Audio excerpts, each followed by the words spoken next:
as you can see in the personal services, there is a very significant reduction of 832 million from the current program, or 600 million from the OMB proposal itself. On the salient features, PS level is inclusive of third tranche compensation, adjusted per Republic Act number 11-14466, dated January 2020, for filled and unfilled positions as of May 2021. The provision for all ongoing programs, activities, and projects. Provision for Magna Carta for public health workers in the amount of 500,000 pesos. A provision for pension benefits in the amount of 51.58 million. Provision for terminal leave benefits of 13.5 million and retirement gratuity benefits of 70.476 million. And number 6 on the provision for lump sum for filling up positions in the amount of 1.2 billion. It also has provision for loyalty award of 1.120 million. Provision for confidential fund in the amount of 51.468 million. Provision for additional operating requirements of the agency in the total amount of 369.170 million. Again, we'll show you the comparative figures on 2020, 2021, 2022, as you can see in the handouts form.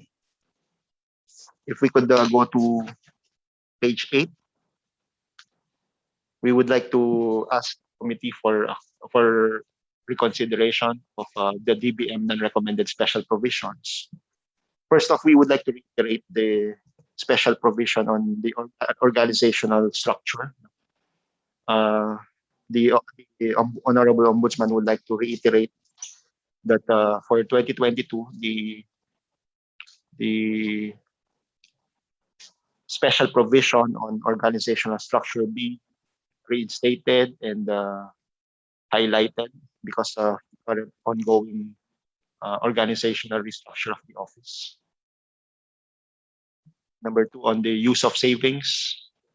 The Ombudsman is authorized to use savings from the appropriations of the Office of the Ombudsman to augment actual deficiencies from any item of its appropriations for the current year, which may include the following purposes: printing and or publication decisions, resolutions, repair, maintenance, improvement of central regional offices, facilities, and equipment, purchase of equipment, books, journals, and periodicals, necessary expenses for the employment of temporary contractual casual employees, payment of extraordinary miscellaneous expenses, representation, transportation allowances, and other authorized benefits of its officials and employees, subject to permanent budgeting, accounting, auditing rules and regulations. And number 3, on the use of income, the Office of the Ombudsman may use the income generated from fees collected by it, subject to conditions under pertinent sections of the general provisions of this act, and for purposes as may be specifically authorized therein or by applicable provisions of law. These provisions on the use of savings and use of income had been granted to the Office of the Ombudsman to preserve its guaranteed independence and fiscal autonomy as enshrined in the Constitution. The special provision on the use of income has been granted to the office beginning 2014 to partially defray its operational expenses to better improve the delivery of services of its frontline personnel, among others. It is earnestly hoped that the foregoing special provisions be included in the General Appropriations Bill that will be passed by the House of Representatives and the Senate of the Philippines. And lastly, on another request to restore the non-recommended funding in the NEP, DBM provided the levels extracted from its government manual of information system during budget preparation. It, however, reduced significantly the OMB's allotment for salaries and wages by almost 50%. Consideration of said amount in the General Appropriations Bills to be crafted and drafted, subsequently passed by both houses of Congress, would bring to 4.78 billion the proposed operational budget of the Office of the Ombudsman for 2022, in accordance with the pronouncement of the Constitution on fiscal autonomy. That is all, Mr. Chair, for our budget presentation. Thank you, Mr. Lyson. Would like to hear for the. We'll now start the interpellation of our. We'll start with the minority. Let's hear from Joseph, the Minority Leader, Joseph Stephen Paduano. Representative Paduano? Mr. Chair, Yes. good morning, Mr. Chair. Unfortunately, the minority leader has to go to the hospital today for, I guess, an important medical concern. So he asked me to make a manifestation in his behalf, Mr. Chair. So if I may be recognized to read his manifestation, Mr. Chair. The chair would like to recognize Representative Joseph Christopher Keith Del Monte as the first interpolator. You may do so. Thank you very much, Mr. Chair. Good morning po, Mr. Chair, to my colleagues and the Ombudsman family. I would just like to enter into the records, read into the records, the manifestation on the Ombudsman's budget written by the minority leader, Joseph Stephen Paduano. Manifestation on Ombudsman's budget briefing. Eliminating corruption in the country is among the campaign promises of President Rodrigo Roa Duterte. Today, September 9, 2021, the President is left with only 9 months to deliver on that promise. It is so short a time for too big and too difficult a task to perform for the government's anti-corruption arm, which is the Office of the Ombudsman. The budget cut that amounts to more than 600 million pesos will definitely affect the performance of the agency. It is very unlikely that while other departments are given higher budgets as compared to the previous years, the Ombudsman will get a much lower appropriations from 4.5 billion in 2021 or the current year to only 3.9 billion of the proposed 4.7 billion budget for 2022, as recommended by the OMB to the Department of Budget Management. We all know that 2022 is an election year, and the people are expecting that the Ombudsman will expedite the resolution of all pending graft cases filed against elected public officials before the May local and national polls. In so doing, the agency can help prevent the re-election of government officials found guilty of administrative and criminal offenses. The budget cut that deliberately cripples a constitutional like the Ombudsman might be misconstrued as a political act through which erring public officials can get away with their crimes in exchange for votes. I hate to see the day that the Office of the Ombudsman will use the budget cut as a reason for its lackluster performance. It is an established fact that there are lots of cases pending at the Ombudsman for different reasons, and the budget cut will only worsen the backlog problem. Nevertheless, I am committed to support any move for the purpose of restoring the proposed budget to its original amount, provided that proper justification is presented today. End of quote from the minority leader, Stephen Paduano, Mr. Chair. And I would like that to be entered into the record as a manifestation in behalf of the minority, Mr. Chair. That's it, Mr. Chair. Just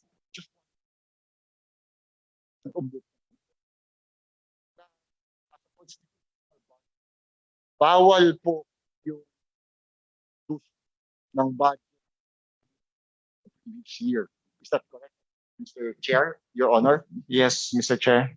It's also found in our Ombudsman Act on the fiscal autonomy provision that yearly budget of the Office of the Ombudsman should at least maintain the current level of the budget of the office. So, Mr. Chair, if I may just to know which acts of the Constitution and the Ombudsman Act, which provisions of the Ombudsman Act and the Constitution itself says na bawal itong ginawa ng DBM na binawasan ang inyong budget, being an independent constitutional body, Mr. Chair. The chair would like to ask our Justice Martirez to answer the query of our Representative Belmonte. Justice Martirez.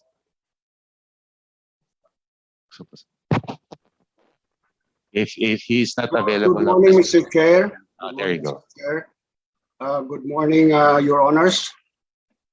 The provision of the Constitution with respect to the creation of the Ombudsman is very specific, that the budget of the Office of the Ombudsman, as it enjoys fiscal autonomy, shall, like other constitutional offices, not be decreased. This is likewise, this is not just a provision of law. This is a provision or a prescription provided for by the Constitution, Your Honor. I just forgot the particular provision in the Constitution with respect to this, Your Honors. Thank you, Justice Martinez. But I think our Assistant Ombudsman, Mr. Lyson, has the answer or additional answer. Can we hear from Mr. Lyson, Assistant Ombudsman Lyson? Thank you, Mr. Chair. The particular provision in Section 38 of the Ombudsman Act, or RA 6770, on fiscal autonomy, the specific provision reads that the Office of the Ombudsman shall enjoy fiscal autonomy. Appropriations for the Office of the Ombudsman may not be reduced below the amount appropriated for the previous years, and after approval shall be automatically and regularly released. So this also reflects the very same constitutional provision on fiscal autonomy, Your Honor. Representative Belmonte. Thank you for that, Mr. Chair. Sa dulo po ng manifestation po ng aking minority leader, yun lang po ang kailangan po ng minority. Malaman po namin yung justification kung bakit hindi pwedeng i-reduce. And since it is officially on the records, I would like to reiterate the position of the minority na as instructed by our minority leader na mag-all out po yung minority to push for the restoration of their budget para po hindi po maging illegal yung ginawa po ng DBM and ma-misconstrue pa na political itong pag-iipit. Kung seryoso talaga ang gobyernong to sa anti-corruption drive nito, dapat patibayin po natin yung independence at yung powers ng Ombudsman. Yun lang po, Mr. Chair. Thank you very much po for the time. For the manifestation of our minority leader, the chair accept the manifestation with the joined by our Representative Belmonte. The chair will accept. To move to our next interpellator, we would like to call Representative Edson Man. The chair would call first for Majority Rufus Rodriguez. Deputy Speaker Rufus Rodriguez.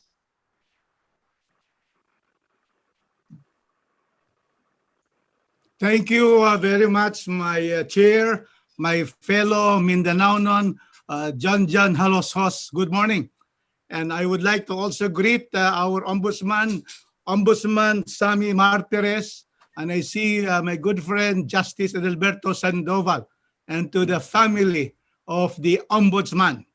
The Ombudsman, Mr. Chairman, the Office of the Ombudsman is provided for by Article 11 of the Constitution, which has the title Accountability of Public Officers. That public office is a public trust, and all government officers and employees shall serve with the utmost responsibility, integrity, loyalty, and efficiency. I have memorized this in law school. Mr. Chairman, we see a situation here that the DBM has failed to comply with the constitutional provision that there should be fiscal autonomy to our Office of the Ombudsman, and that their budgets cannot be lower than their previous years, and that it shall automatically be released every year. And this is reiterated in the Ombudsman Act under Section 38 again, fiscal autonomy, budget for the incoming year. The budget of the Ombudsman for this year, the current year, is 4.5 billion. Now, we have an office which is directly going to make sure that our officials in government shall observe with the highest degree of integrity. And yet, for 2022, it has been reduced by 710 million. It is now only 3.9 billion. A violation of the Constitution, a violation of the law. The Supreme Court has ruled that a law like the GAA cannot amend a law of a specific character. We cannot therefore say that this is a new law and therefore the GAA is a law and therefore it amends the Ombudsman Act. No, this is merely on the budget, and that is why we have to comply with that. So I would like to ask now our dear Ombudsman, Ombudsman Martires, how much are you requesting our Congress, the House, to restore to the 3.5 billion, and what are the salient aspects of this need to make our Ombudsman's office combat ready to fight corruption in our country? Good morning, Mr. Chair. Good morning, Congressman Rufus Rodriguez. Thank you very much. On the aspect of combating corruption in our country, I think it will take us a lifetime to fight corruption unless and until we change our values, unless and until we disregard the sources of corruption, which is greed, envy, lust, avarice. These are all the seven cardinal sins. So unless we change our values, no matter who the Ombudsman is, no matter how big the organization of the Ombudsman is, we cannot fight, we cannot prevent graft and corruption because it is already endemic in our society. Everyone wants to be rich. From that concept of a bahay kubo, we all dream to have big houses made of stones. So nawala sa atin yung bahay kubo, ang iniisip natin ngayon mga mansyon. From the concept of a stainless type, owner type jeep, what we dream now of owning a Montero. I challenge everyone who says that this particular agency is corrupt. Let him join that agency and let me see if later on he too will not be corrupted. Corruption is just not in the government. Corruption is also prevailing in the private sector. So no person has the authority or the moral authority to accuse any government official of being corrupt unless he is in that position. On the matter of the budget, Your Honor, if that is what the government can only give us, less than what was given to us in 2021, we're willing to accept it if there is a need to augment the budget of other agencies who are fighting this pandemic, who are in charge of fighting this pandemic or preventing the spread of this COVID virus. We are willing to sacrifice. After all, our investigation actually since 2020 has been affected, Your Honors, by this pandemic. We cannot move. Our investigators cannot travel, cannot conduct interviews or personal interviews. Even during hearings, it is hard for our prosecutors to conduct a person-to-person interviews. So we are really hampered. So on that aspect, I think we have decreased or reduced our transportation expenses.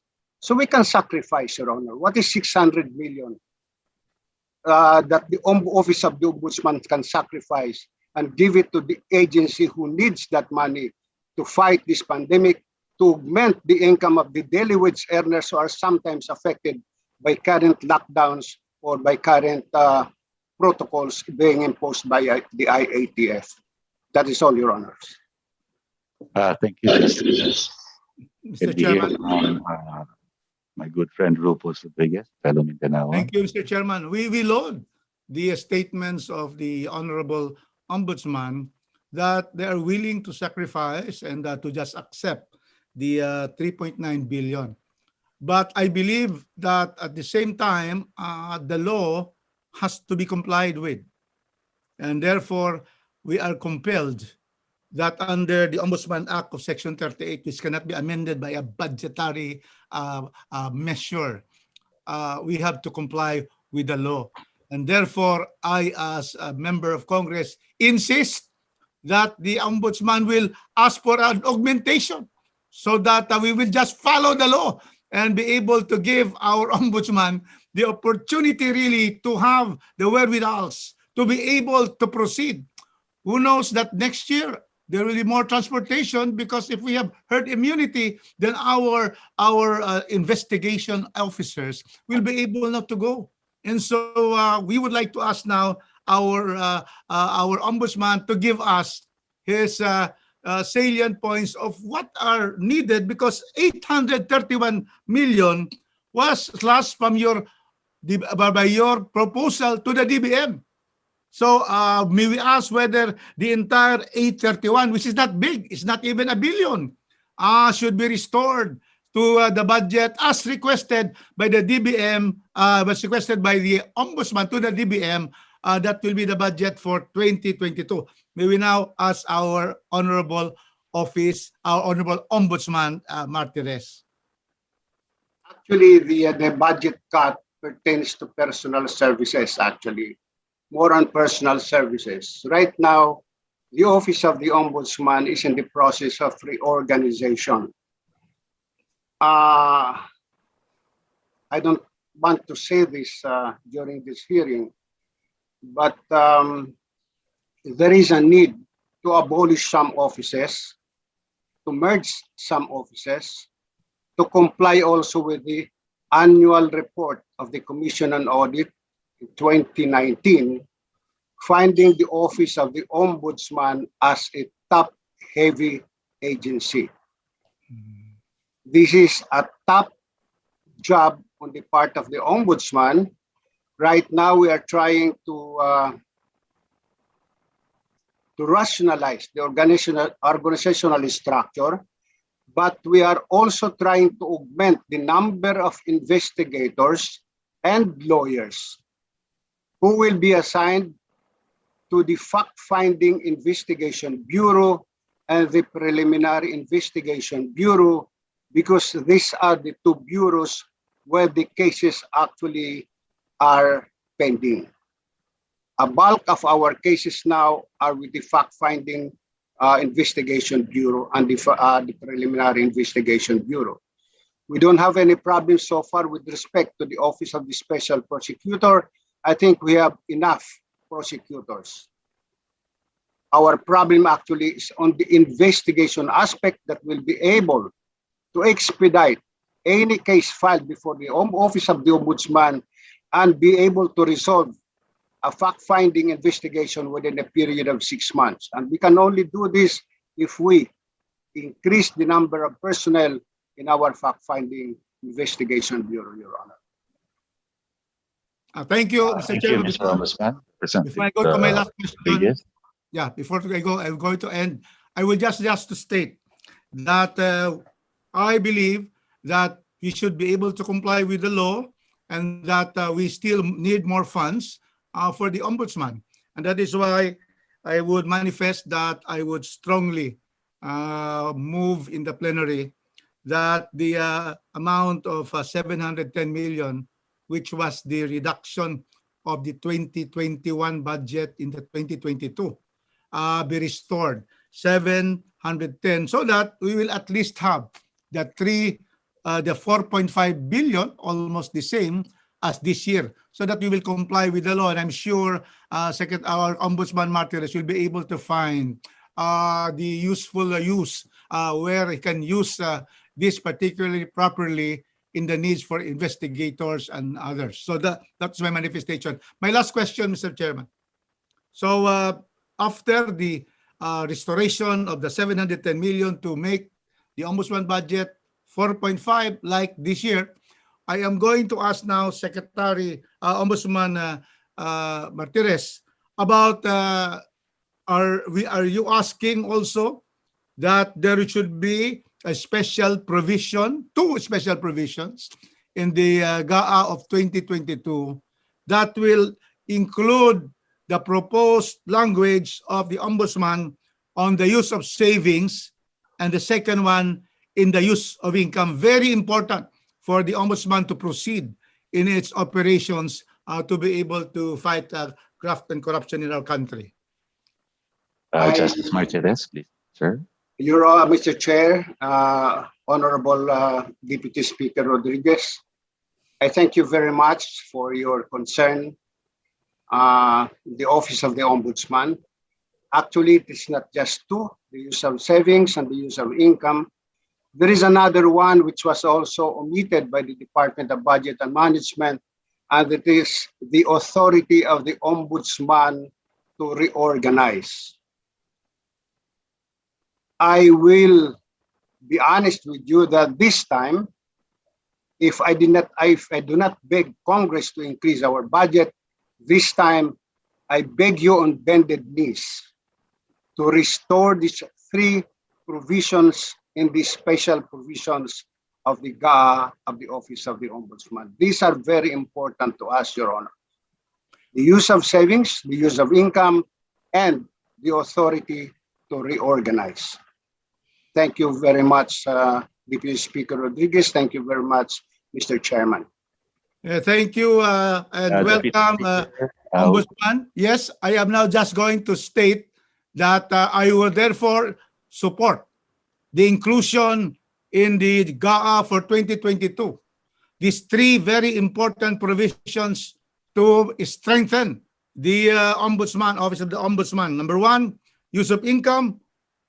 Number one, use of savings. Number two, use of income, and the authority to the Honorable Ombudsman to reorganize the Office of the Ombudsman. Thank you very much, my dear fellow Mindanao Chairman John, for giving me this time. Thank you to the Ombudsman family. Good morning. Thank you very much, Deputy Speaker Rodriguez. Thank you. Thank you, Mr. Chairman. Our next interpreter, can we call on Edsel Agman? Our next will be Representative Edsel Agman. Thank you, Mr. Chairman. Thank you, Mr. Chairman. You may go on, Representative Agman. I have no questions on the proposed 2022 budget of the Office of the Ombudsman, but I have some manifestations. Mr. Chairman, since 2016 to 2021, or even in the previous years, the Office of the Ombudsman enjoys identical special provisions on use of savings and use of income. This special provision does not appear anymore in the National Expenditure Program for 2022. In the preparation of the 2022 General Appropriations Bill, I earnestly recommend that these special provisions on use of savings and use of income be restored, and also the special provision authorizing the Ombudsman to reorganize. This would be all consistent with the fiscal autonomy of the Office of the Ombudsman. Mr. Chairman, let me just put on record the parameters of the fiscal autonomy of the Ombudsman, the various constitutional commissions, and the Commission on Human Rights. They all enjoy fiscal autonomy, so much so that their appropriations, according to the Constitution, must be released to them automatically. However, they do not enjoy the special fiscal autonomy granted to the Supreme Court under the Constitution, which reads under Section 3 of Article 8, the judiciary shall enjoy fiscal autonomy. Appropriations for the judiciary may not be reduced by the legislature below the amount appropriated for the previous year. This particular constitutional provision is not replicated in the provisions for the Office of the Ombudsman and the Constitutional Commission, as well as the Commission on Human Rights. However, there is a law, Republic Act 6770, which grants the Ombudsman the same extended fiscal autonomy, wherein its appropriations for the previous years cannot be reduced in the current or the next fiscal year. And that is provided by law, not by the Constitution.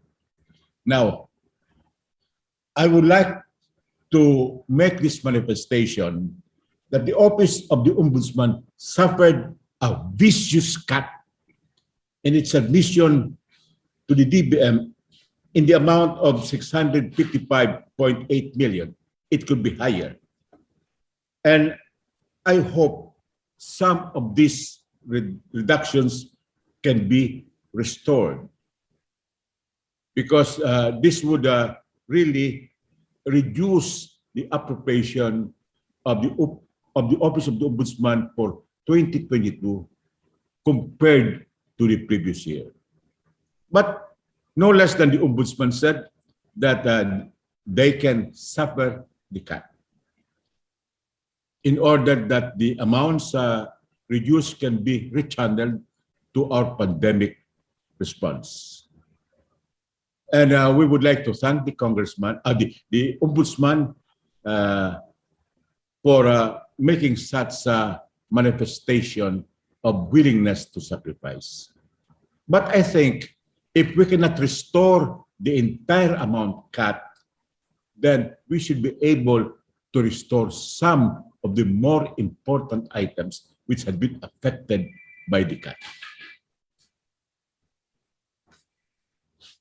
So, at the proper time, Mr. Speaker, Mr. Chairman, we would recommend the inclusion of these three special provisions in the Office of the Ombudsman, as well as, despite the Ombudsman's statement they are willing to suffer a cut, most probably we could see what items we can reduce.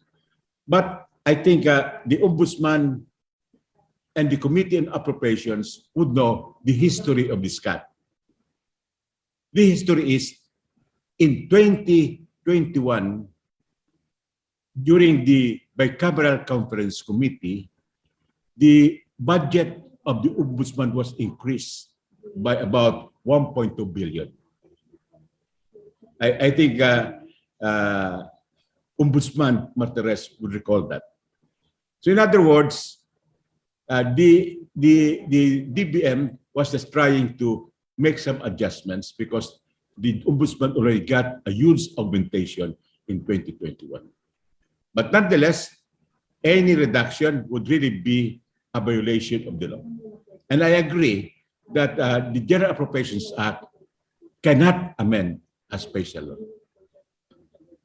With all of those manifestations, Mr. Chairman, I would submit that these recommendations be favorably acted upon by the Committee on Appropriations, in the committee itself and during the plenary approval of the General Appropriations Bill.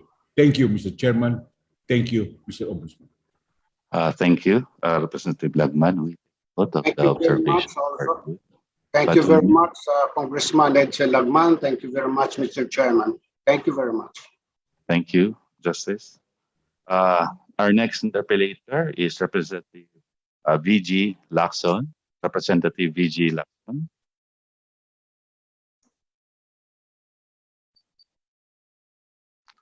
Representative Speaker. VG Lacson. Thank you, Mr. Chairman. Can you hear me? Yes, you may continue, Representative Lacson. Okay. Thank you, Mr. Chairman. Good morning to all.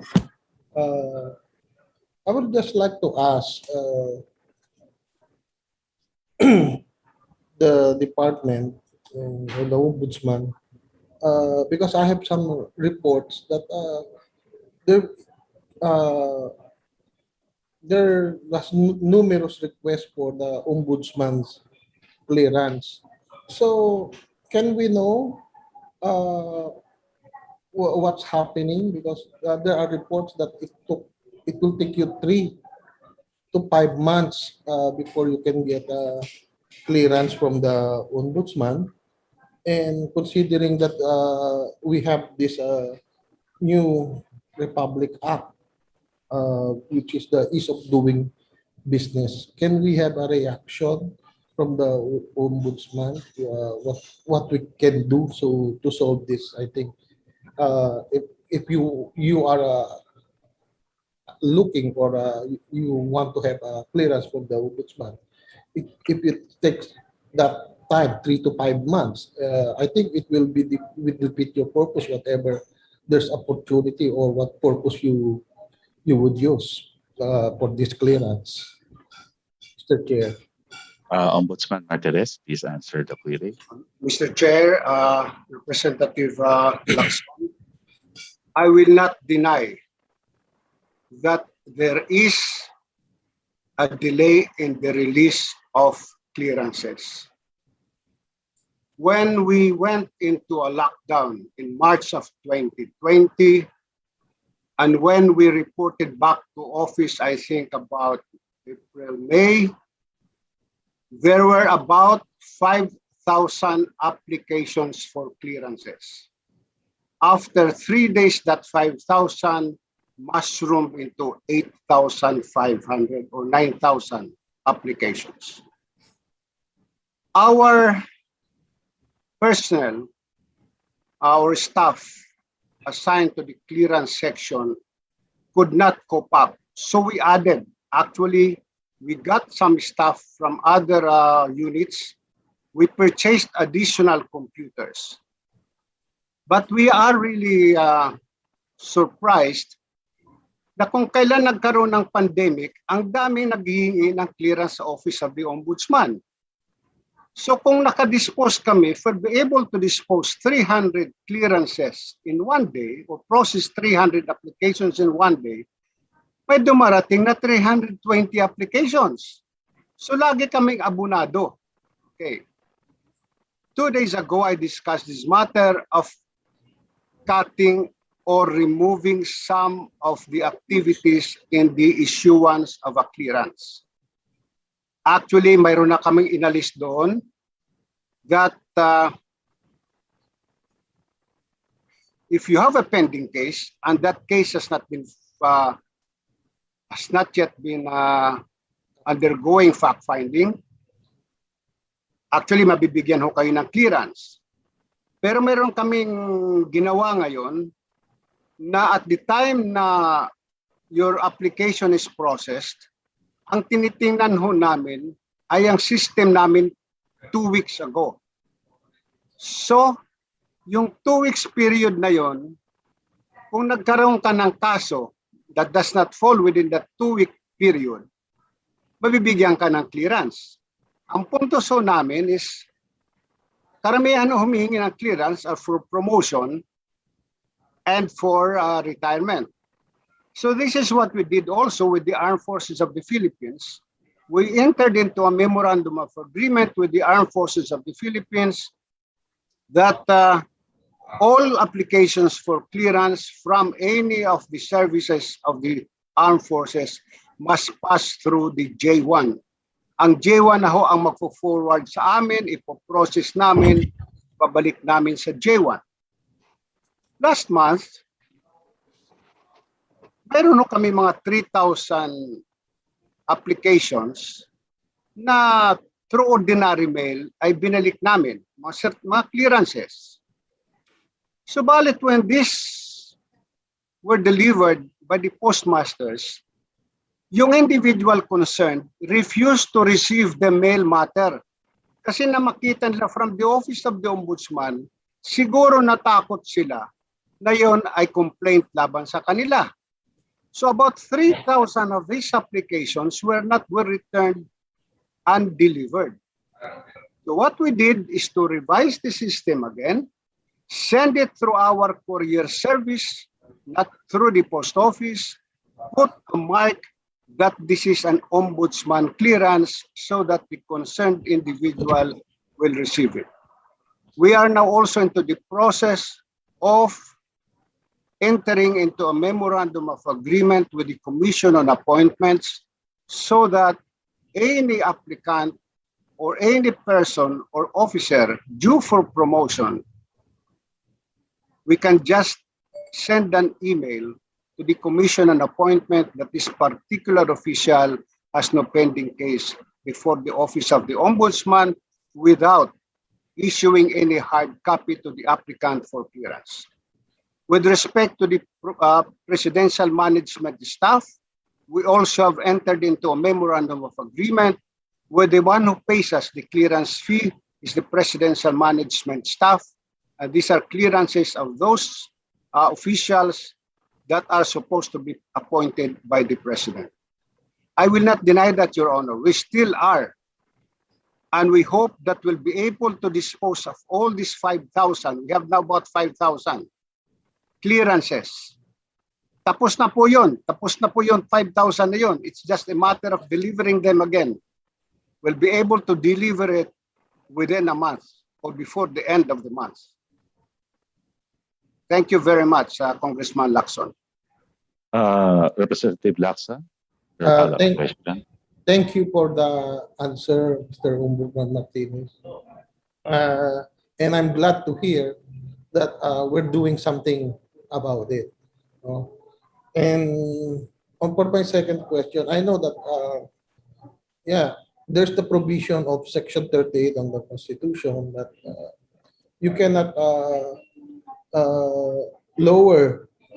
principally lower the appropriation than from the previous year. So my question is that, well, we know that there's the proposed budget in the amount of 3,000. There's a drastic decrease from the budget of 3.97 billion for 2022 compared to from its previous appropriation of 4.5 billion in 2020 and 4.56 billion in 2022. So my question is that your proposal is 4.798 billion or an addition of 831 plus million. So this is lower by 20.95 lower than the OBM proposal on the budget. Now, how can we justify that we still need this additional provision while we have unused appropriation, increasing unused appropriation from 2018, the unused appropriation is 97.9 million. In 2019, 205 million, and in 2020, 615 million. So these are unused appropriation. So hindi natin nagagamit. Then we're seeking for an additional of 831. So Hindi ba ito yung ano, I know na hindi pwedeng ibaba yung budget natin from the previous years. Pero can we justify? Sana kung nabigay natin, magamit talaga, lalo na kung kailangan ng ombudsman, kung para nga kung kailangan ng additional workforce or something. Assistant Ombudsman to answer the query. Thank you, Mr. Chair. On the query of the unused appropriation, those unused appropriations have already been earmarked for other purposes. Most of these appropriations were capital outlays. So we have earmarked those for land acquisition and building and or infrastructure construction. On the matter of increasing the budget of the Office of the Ombudsman, may we just inform the Honorable Congressman that these appropriations pertain to PS or personal services. We are not seeking any additional budget for MOE or capital out, but this pertains only to PS appropriations. So based on the DBM information, they got these computations from their GMIS. But our observation is there is erroneous computations, so that we are only requesting for the proper computation of our PS level. Representative Lacson, you have 30 seconds remaining for your follow-up question. Okay, so yeah, okay. So I'm not against the increasing of the budget of the ombudsman. I want to be clear on that, no. And in fact I'm supporting, no, because I want to have an improvement because in the Philippines there is a report that the Philippines corruption index for 2020 is now ranked 115, 115. So it's said to be the highest in the Asian region. So I think if it's for PS, that's good kasi we will increase the workforce na kailangan ng ombudsman, and I'm very supportive of that. What would improve the efficiency of the ombudsman, I'm for it. No? Ngayon, because, and this is another question, there is a backlog on the case workload in the investigation and enforcement with disposition rate of 18% in criminal cases, 19% on forfeiture cases, and 19% from administrative cases. This is what I get from my report. So I think I really support na if it's for PS, we need more manpower to do the job. Can we comment how can we improve the product or what are the proactive measures or the strategy that the ombudsman are planning or would like to undertake? Thank you, Representative Ombudsman Martinez. Mr. Chairman, Congressman Lacson, that's why, as I said earlier, we have started to fill up some unfilled positions. What we did in the start was to give lawyers occupying non-lawyer positions with lawyer positions. Kasi insulto naman sa isang lawyer occupying a position of a mere researcher. So we promoted first the lawyers occupying non-lawyer positions to lawyer positions. With the vacancies in the investigation staff, we are starting to hire. We call this the assistant graph investigation officers.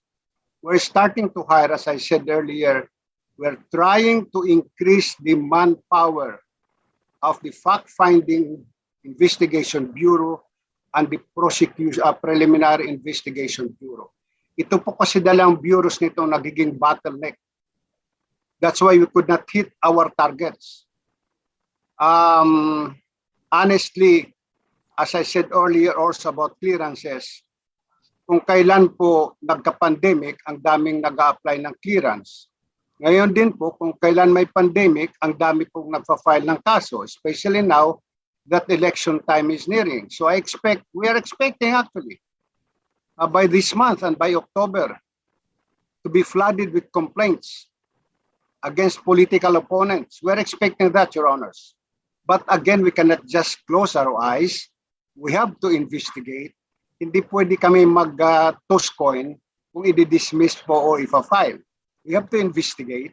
We have to, the investigators have to make a recommendation whether to dismiss the case or not, or to continue with the fact-finding. So kailangan po namin talaga magdagdag. In fact, there are only 2 bureaus in the fact-finding. No? I intend to add an additional bureau.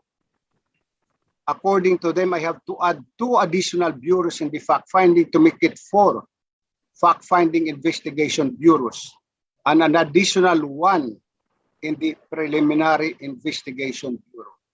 Napaka-critical po ng 2 bureaus na ito. So just allow us, Your Honors, a little more time before the end of the year. We'll be able to fill up these positions. The unfilled positions will be able to fill that up and create more positions for investigators. Marami pong salamat sa inyong paalaala, Congressman Lacson, at pinapangako ko po sa inyo. Gagawin po namin lahat ng aming makakaya para malabanan po lahat ang katiwalaan sa gobyerno at kung sino man po ang may kasalanan ay dapat po ay managot. Thank you very much, Congressman Lacson. Thank you very much, Mr. Chairman.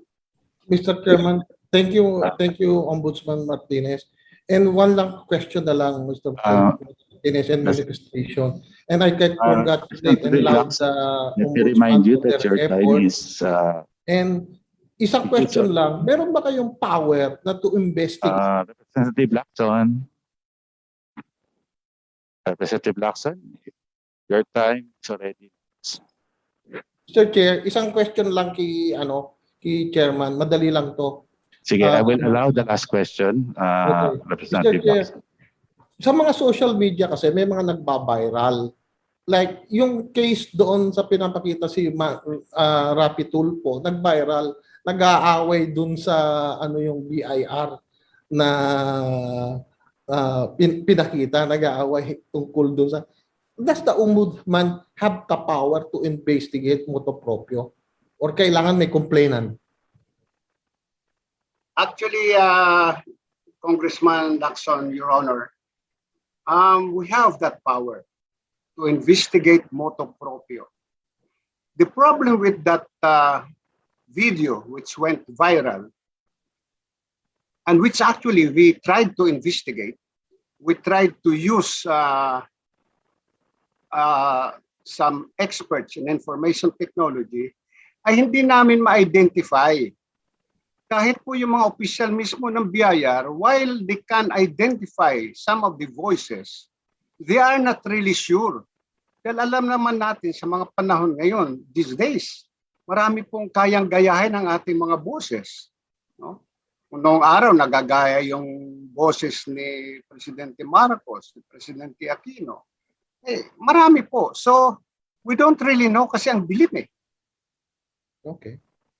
So, even sinabi yung mga mention ng names, wala bang investigation? Representative Lacson, thank you. Okay, I'm good. Okay. I'm good with that. I will accept the answer of the Ombudsman. Thank you, Mr. Chair. All right. For the next, let's hear Representative Carlos Zarate. Again, Representative Carlos Zarate. Thank you, Mr. Chair. Good morning. May I be heard sa Nograles? Mr. Chair, naririnig ba ako sa Nograles? Mr. Chair. Yes. Okay, thank you. Good morning, Mr. Chair, as well as ating mga colleagues and our resource persons sa Office of the Ombudsman led by Ombudsman Sam Martires. Offhand, Mr. Chair, I joined our colleagues that in the proper time we really have to restore the slash budget of the Office of the Ombudsman.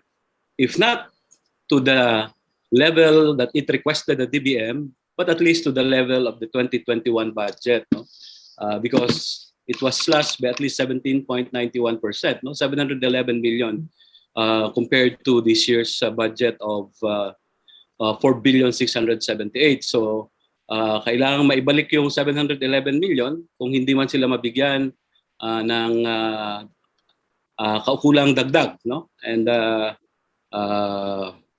while the Office of the Ombudsman said that they can sacrifice dahil nasa pandemic tayo ngayon, but not to, at the expense, no, na mahamper naman yung kanilang operation, dahil inamin na rin ni Ombudsman Martires, Mr. Chair, no, na kailangan nga nilang magdagdag ng personnel, kailangan nilang magdagdag ng bureau, no, investigation bureau, fact-finding bureau. Then this 711 million can go a long way in the fight against corruption. So again, I will register my support, no, at the proper time that this committee, as well as in the plenary, will restore the slash budget of at least 411 million from the budget of the Office of the Ombudsman, Mr. Chair. Now, having said that, may I go now to my questions related to the budget of the Office of the Ombudsman. Mr. Chair, sa summary ng corruption cases ng Ombudsman, napapansin po natin na ang pagbaba ng corruption cases filed by the Office of the Ombudsman since 2018, no, to a high of 2,513 cases filed in 2017, it went down to 739 in 2018, 198 in 2019, and 117 in 2020. May we get an explanation from the Ombudsman, Mr. Chair? Bakit naging ganito po ang naging takbo ng pagsasampa natin ng kaso related dito sa corruption, Mr. Chair? Representative Ombudsman, yes, please answer the question. Mr. Chairman, Congressman Zaratic, good morning. Good morning, sir.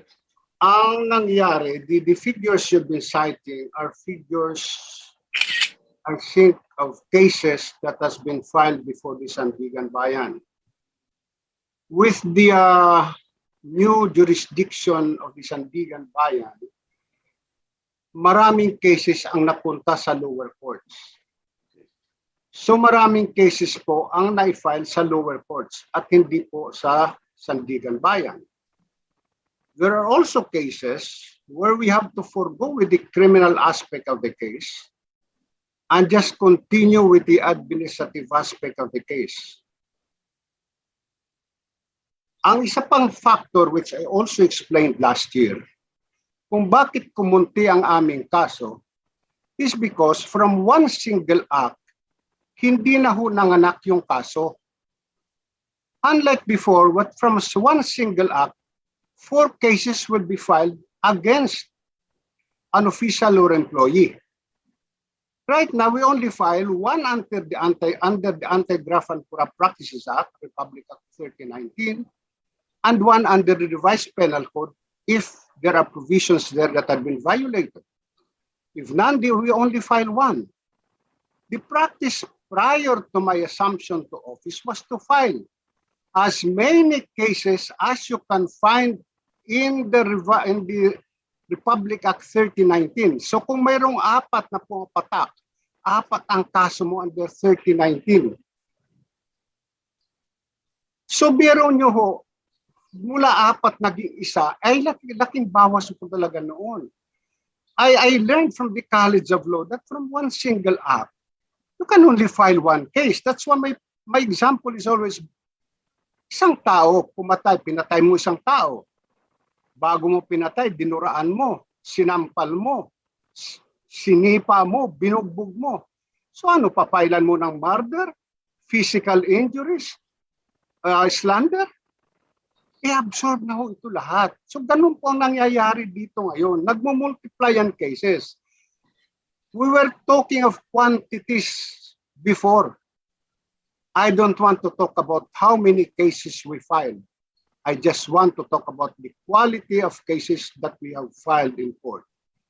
That is why, as I have said, I always instructed the investigators, if it is a COA report, to wait for the completeness of that COA report dahil baka tayo ma-Echeverry. And I think you know what happened in the Echeverry case, where about 50 cases were filed against the former congressman, and immediately when the Supreme Court decided that the COA report is not yet complete, these cases were dismissed. Biro niyo yung kahihiyan on the part of the Ombudsman. Hindi na ho kami nanganganak ng kaso. Single delivery lang po kami. Thank you, Mr. Chair. Uh, Thank you, Mr. Ombudsman. Now, may we just request the Office of the Ombudsman? I understand he said that those are cases filed before the Sandigan Bayan, but there are others filed before the Regional Trial Court, no? Hihingi na lang po tayo, Mr. Chair, no, ng kaukulang report na isubmit dito sa komite ng mga kasong na isubmit sa Sandigan Bayan as well as sa RTC, no, for our information, as well as pagdating sa plenary ay maliwanagan natin ito. Now, off to my next question, Mr. Chair. Earlier, the Ombudsman said that ina-address nila yung problem on clearances, no? And he mentioned that if a case is not yet subject to fact-finding, mabibigyan ka kaagad ng clearance, no? Now, in relation to that, isn't this policy, Mr. Chair, problematic? Because what if the case has been pending for for a year, no? Na hindi pa na fact-finding, but that case is meritorious, so the subject respondent can be promoted or can even retire, no? Because he is given a clearance ng Office of the Ombudsman only because hindi pa ito na fact-finding or there is no formal investigation yet. May we get a reply from the Office of from the Ombudsman, Mr. Chair? Ombudsman Teres, can we? Mr. Chairman, Congressman Sarate, the reason why we issue a clearance if it is just in the fact-finding stage is because at that point in time, not even the respondent knows that he has a pending case before the Office of the Ombudsman. This is also to arrest yung tinatawag na inordinate delay. Because unlike before, in the counting of inordinate delay, we count the period from the time the complaint was filed from fact-finding. And there are a lot of cases that undergoes about 2 to 3 years fact-finding investigation. This is what we're trying to address actually right now, to reduce that number of the period of time. We cannot close our eyes, let's say for promotion, andyan pa ho yun eh, nandun pa rin yung tao. Even if we issue a clearance and you are promoted, you can still be the subject of a criminal and an administrative case. If you retired, the GSIS, we have an agreement with the GSIS at that fact-finding stage to only release 1/2 of the retirement benefits. We will issue you a clearance, but we will make a note to the GSIS to only issue 50% of your retirement benefits or your retirement pay. Yun lang ang may mga control mechanisms po kami.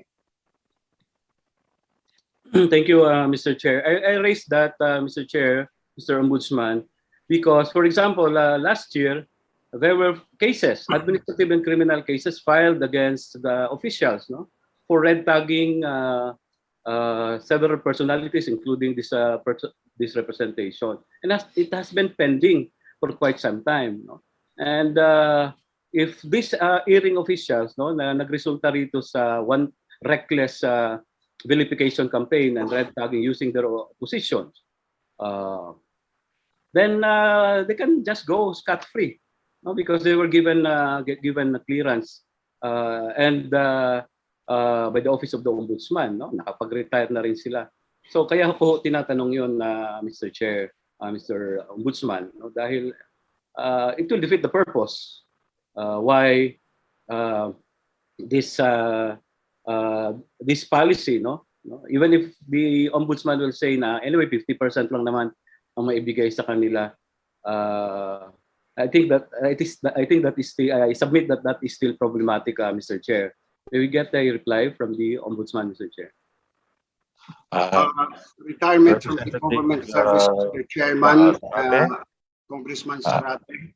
Congressman Zarate, this is your last question for your first set.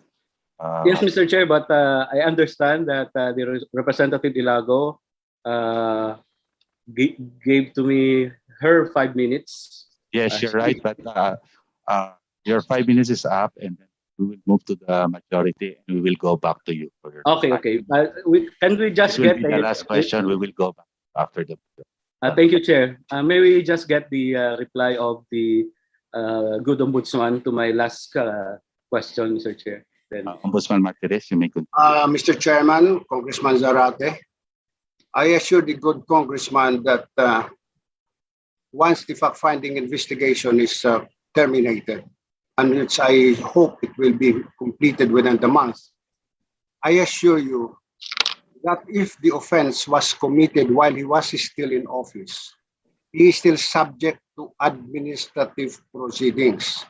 So while we cannot dismiss him anymore from the service, we can impose a fine, a corresponding fine of about equivalent to 1 year of his monthly salary. Okay? And he still can be subjected to criminal sanctions. We can file a criminal case against him before the Sandigan Bayan if the case is cognizable by the Sandigan Bayan. I am aware of that case that has been filed with respect to red tagging, and I will immediately after this hearing, or right now, I will ask the fact-finding investigators the status of these cases. Thank you very much, Congressman. Thank you, Mr. Chair. Thank you, Mr. Ombudsman. I will just ask my other questions in the next round. Thank you very much. For now, let's call on from the majority bloc, Representative Vellano. Representative Sabellano.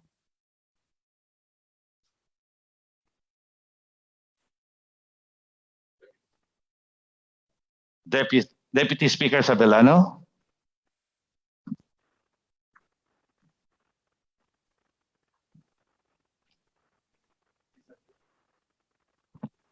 Deputy Sabellano, please unmute. Wala po kaming audio naririnig.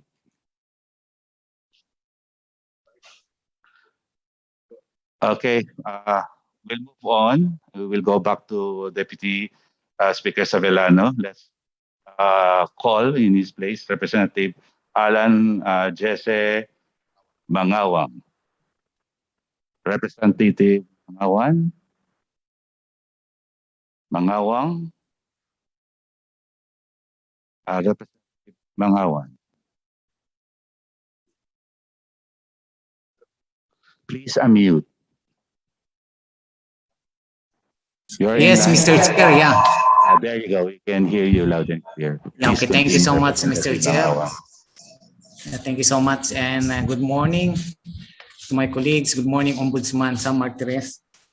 I would like to manifest that I joined Honorable Deputy Speaker Rufus Rodriguez and Honorable Edsel Lagman, and I would like to express my manifestation giving back the authority to the Ombudsman to restore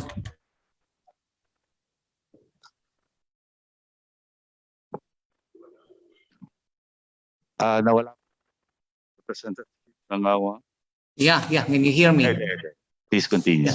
Yeah, I would like to manifest that I joined the Honorable Deputy Speaker Rufus Rodriguez as well as the Honorable Edsel Lagman in the restoring of the 3 provisions the use of income, use of savings, as well as the special provision on the authority of the Ombudsman to reorganize, as well as the budget cut amounting to around 700 million for 2022.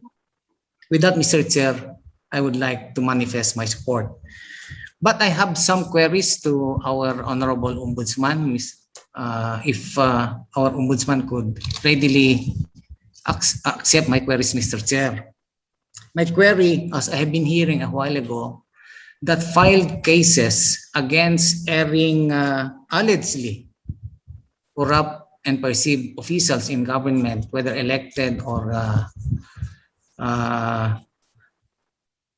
in government. Ang sabi kanina ni Ombudsman is for the case to prosper, it would take them 6 months.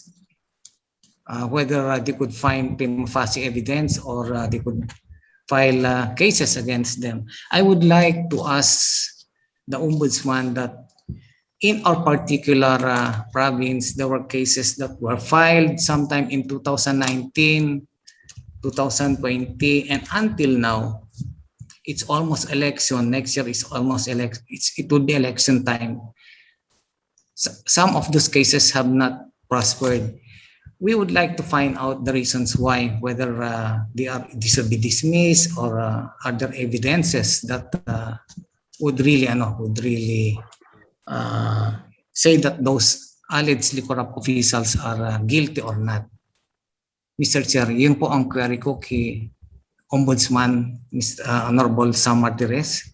Kasi ang sabi po niya kanina is it would take 6 months for them to see if there are some prima facie evidences that could maybe tell their office to file or a corrupt practice against those erring government officials. Ombudsman Martires, please answer the query. Mr. Chairman, Congressman Mangawang, yung 6 months po na sinabi ko kanina, I am referring to the target period now. I will admit again that due to lack of investigators, and with this pandemic also that happened since last year, our investigation process has been greatly hampered. I admit that there are cases na umaabot na po ng 3-4 na taon. Kanya nga po, the allegations of parking, may have some truth, some semblance of truth. But because the fact-finding investigation is no longer a part in the counting of inordinate delay, wala dito ho. What I'm saying is the reason why we're trying to augment our personnel is to reduce from 3 years to at least 6 months sa fact-finding po. Because after fact-finding, the investigators will now recommend that this particular case be submitted for preliminary investigation. Because otherwise, if the investigators does not find any prima facie case, they will recommend for the dismissal of the case. So we're trying to reduce that to 6 months from the 3-4 year period. Di ko po dinideny yun. Marami po kaming cases na sobra na ho sa edad. Sobra ng edad, sa totoo lang. Sobra ng tagal na kung kayo mismo magugulat pag na-discover nyo ang mga ito. Yeah, okay.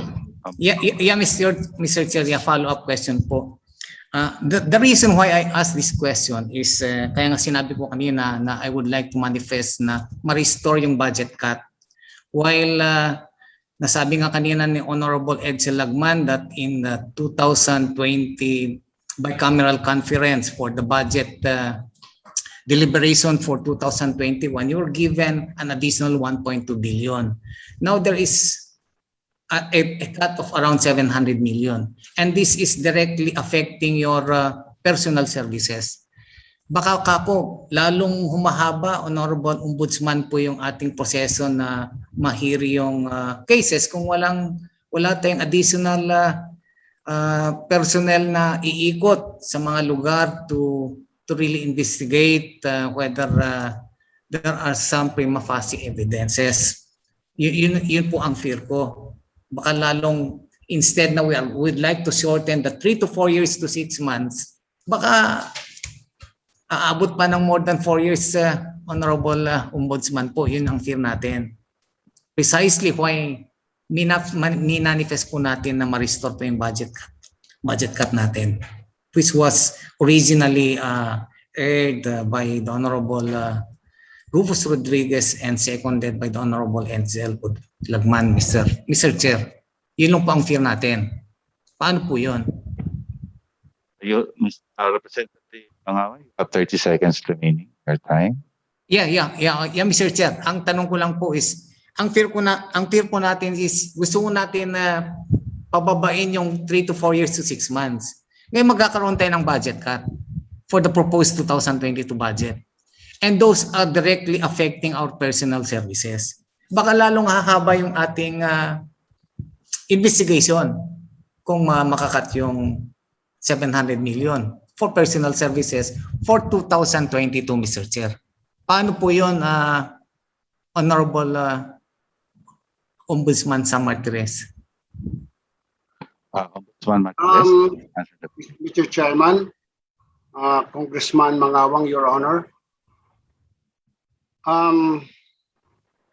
pagtakasahin po namin anumang pera ang ibigay ng Kongreso sa amin. But we will still proceed to hire additional investigators to create 2 more additional fact-finding bureaus and 1 additional preliminary investigation bureau. Yung inyong kinatatakot po, we share the same views. I share the same views with Congressman Zarate, with Deputy Speaker Enzel Lagman. I share their views. Yung takot po, ng takot na ang tagal ng mga kaso, ang tagal madesisyonan. We share the same views. Yung ating pong pagnanasa na mapaglabanan ng korupsyon, pare-pareho tayo ng pangarap. We share the same views. Don't worry po. Kung ano man po ang ibigay ninyo sa amin, we will accept it. But we will still continue to hire even if our budget will be limited or even if there will be a budget cut because you cannot find any money na pangpuno sa aming budget.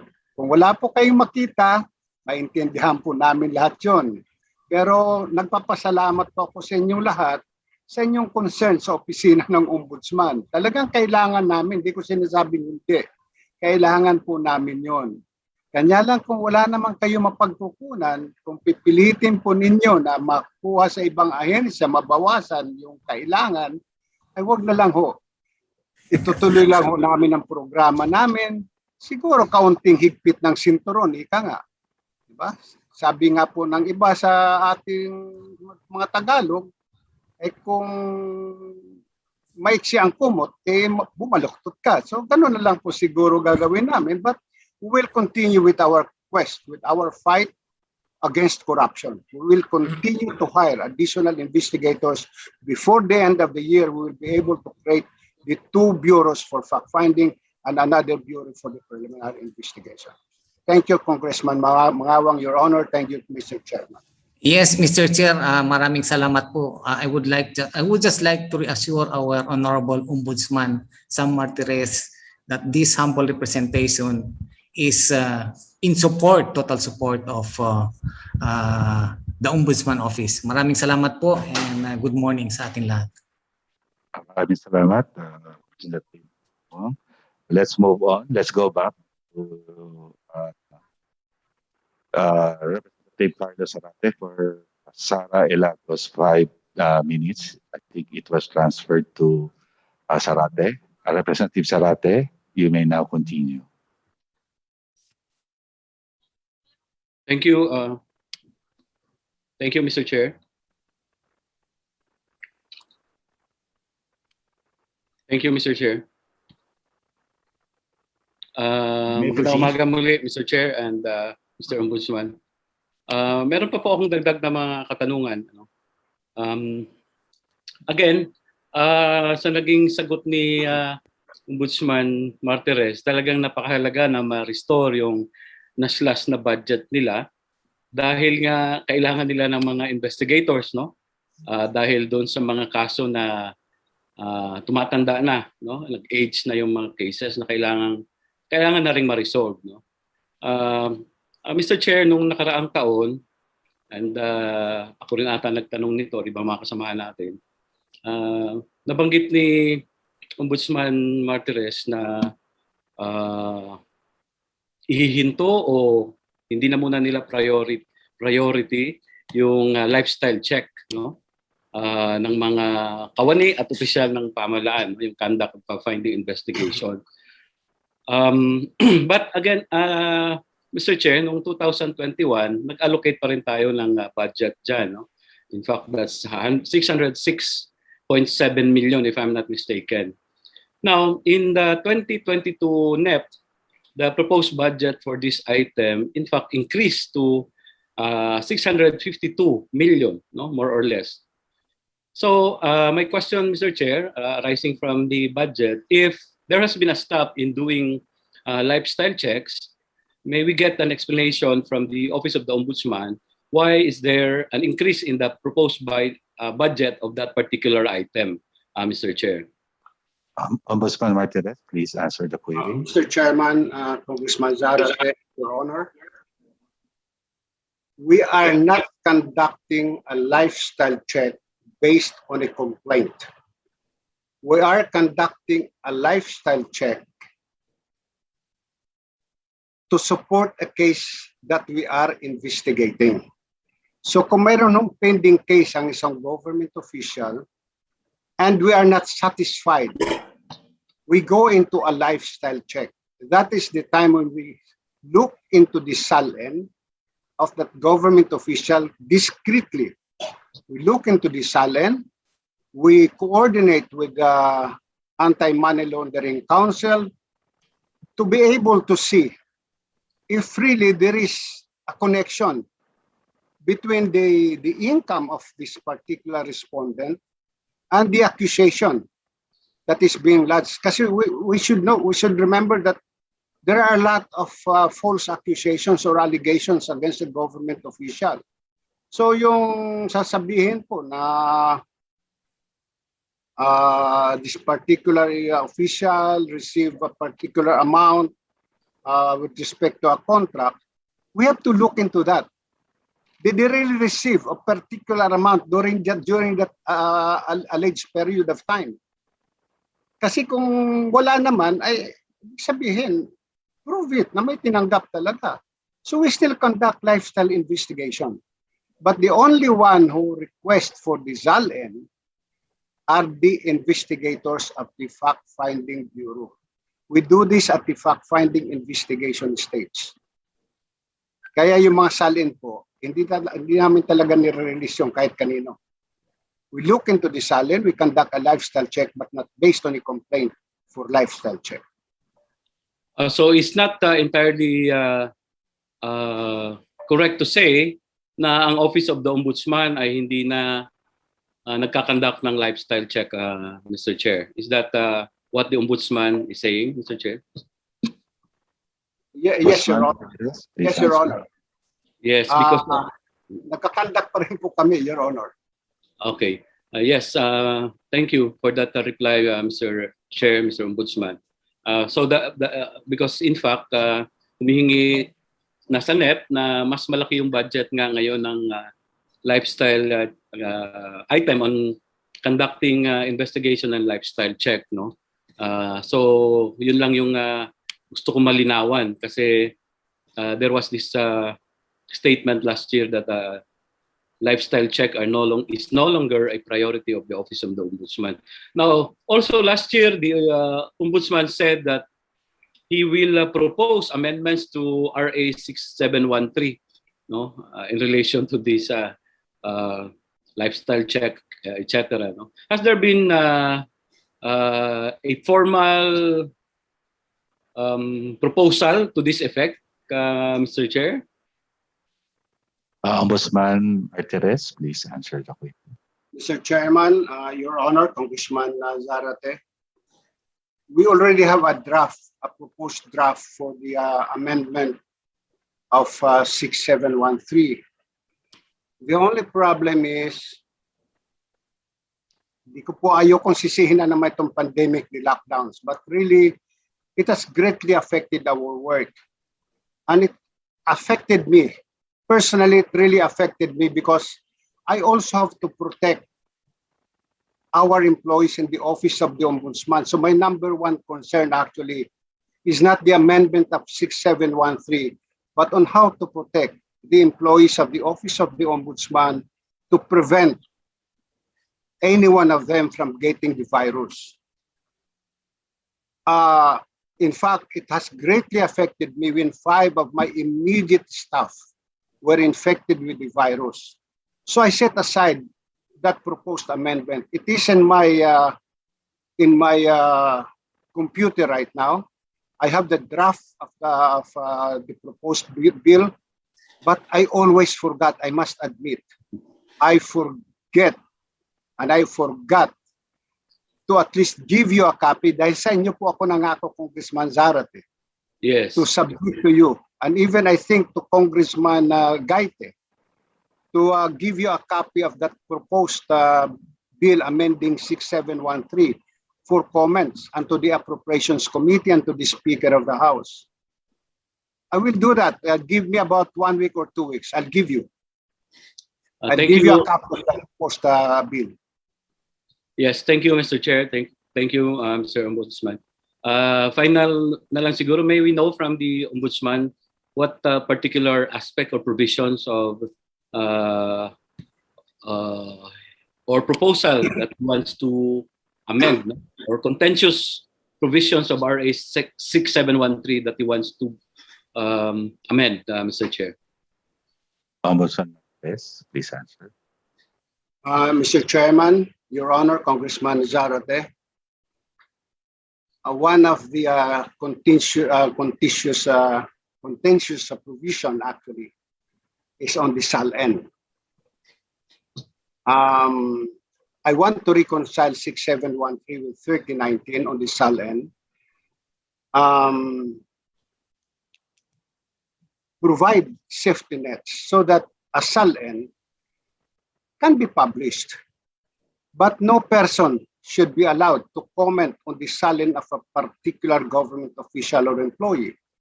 Because what is happening right now is that we compare the SALN of this government official current year and the previous year. If there is an increase, they will immediately say, oh, bakit tumaas ang SALN ni Ombudsman? I am a victim of that. I wanted to prove to my staff what the media can do to destroy a government official. I give my SALN. What happened? The following day, it was a banner story in one of the leading newspapers. Ombudsman richer by 15 million in 3 months. So parang kumikita ko 5 milyon isang buwan. Sana nagtanong sila, saan galing yung pera mo? Diba? But they're not allowed, even under the existing provision of 6713, they're not allowed to make any comment. This is not what media does not know. I do not know if they understand English also. I am sorry to say this, but the provisions of 6713 is very clear. Napakaliwanag, only for publication. Walang komentaryo. That is the transparency that we need. But if you say now that like just what happened to President Noynoy Aquino, there was also an increase. They made a comment. You're not allowed to make that comment. So what I am proposing is to make stringent penalties that anyone who makes a comment on the SALN of a particular government official and employee must likewise be liable for at least an imprisonment of not less than 5 years. No more, no less.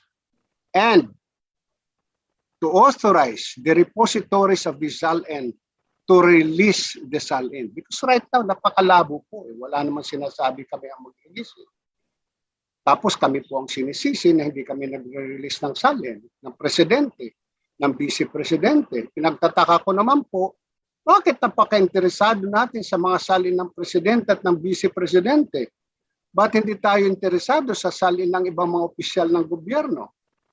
I really do not know what is the purpose of these people asking for the salin of the president specifically and the vice president. What is in that offices? Is it only the president and the vice president who's capable of corruption?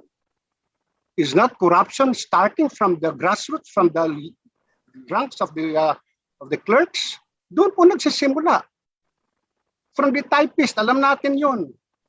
Na nagtatype ng lisensya mo, bibigyan mo 20 pesos para matype kagad yung application mo for a license. That is corruption. Thank you, Ombudsman. Thank you, Mr. Ombudsman. But, yes, thank you, Mr. Chair. Thank you for that reply, Mr. Ombudsman. But isn't that, hindi ho ba napaka-dangerous nun na i-penalize natin ang ating mga mamamayan kung nagtatanong sila, because guaranteed naman po sa ating konstitusyon na meron silang freedom of expression, no? And also the principle of transparency and accountability, no? Na nasa atin din pong konstitusyon. Kaya hindi po nakapagtataka na talagang interesado sila na malaman kung ano ba ang halimbawa ang nilalaman ng SALN, especially ng Pangulo, ng Vice Presidente at lahat ng matataas na opisyal, no? Dahil while it is true na mayroong corruption sa ibaba, pero ang corruption po ay nasa itaas din, no? At ito po yung nagpapalala doon sa tinatawag nating impunity, no? Dahil nga nakikita sa ibaba na hindi naman napaparusahan yung mga matataas na opisyal ng ating bayan na sangkot sa katiwalian. Kaya yun po ang siguro ang tinitingnan natin doon, bakit interesado ang ating mamamayan, no? Sa usapin ng halimbawa ng release ng SALN. So having said that, Mr. Chair, I respect the opinion of the Ombudsman, but I think it will be attuned to the spirit of accountability and transparency that all of this, no, as mandated by our Constitution, ay ibubukas, no, natin sa ating mga mamamayan dahil karapatan po nila yan. Sabi nga, public office is a public trust, no? Kahit presidente ka or kahit clerk of court ka or kahit clerk ka ng isang opisina, ay pareho po ang prinsipyong panuntunan dyan. Now, on that aspect, Mr. Chair, last ko na lang na tanong. Ang palagi rin kasing sinasabi ng mga tagapagsalita ng Malacanang o ng Pangulo ay nasa Ombudsman na yan. Siya na ang dito sa usapin ng SALN dahil naibukas ni Ombudsman Martires ang SALN ng Presidente. Yun ang sinasagot nila palagi, no? Nasa Ombudsman na yan. Ang Ombudsman na ang bahalang mag-release niyan at hindi manggagaling sa amin yan. So what is now the take of the Office of the Ombudsman on this, Mr. Chair? Thank you very much. Ombudsman. Mr. Chairman, Your Honor, Congressman Zarate, I will not depart from Memorandum Circular number 1, which was issued in September of 2020. There are conditions there on when we should release the SALN of a particular government official.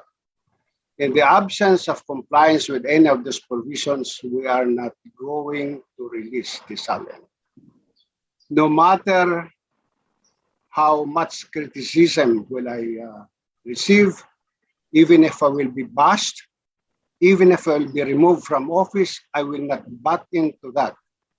In fact, public opinion or yielding to public opinion is not part of my job description, so I will not yield to public opinion to release the SALN of any official in violation of the very Memorandum Circular number 1 that I issued, Your Honor. I am sorry to say that. I am willing to be removed from office, if only to defend the Memorandum Circular that I issued last year, Your Honor. Thank you, Ombudsman Martires. Our next interpellator. Thank you, Mr. Chair. Thank you, Mr. Ombudsman. Thank you, Representative Zarate. We'll move on to our next interpolator, Deputy Speaker Sabelano. Deputy Speaker Sabelano, our next interpolator.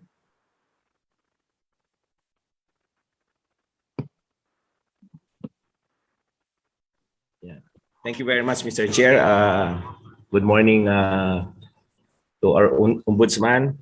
First, marami na po kasi mga tanong ko na natanong na rin ng iba.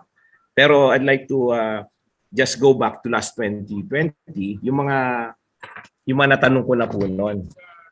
Kasi first, ang concern ko noon yung parking, but you have answered that. So, Mr. Chair, ang tanong ko na lang, yung do the Ombudsman has a department specifically tasked to monitor cases within the Ombudsman?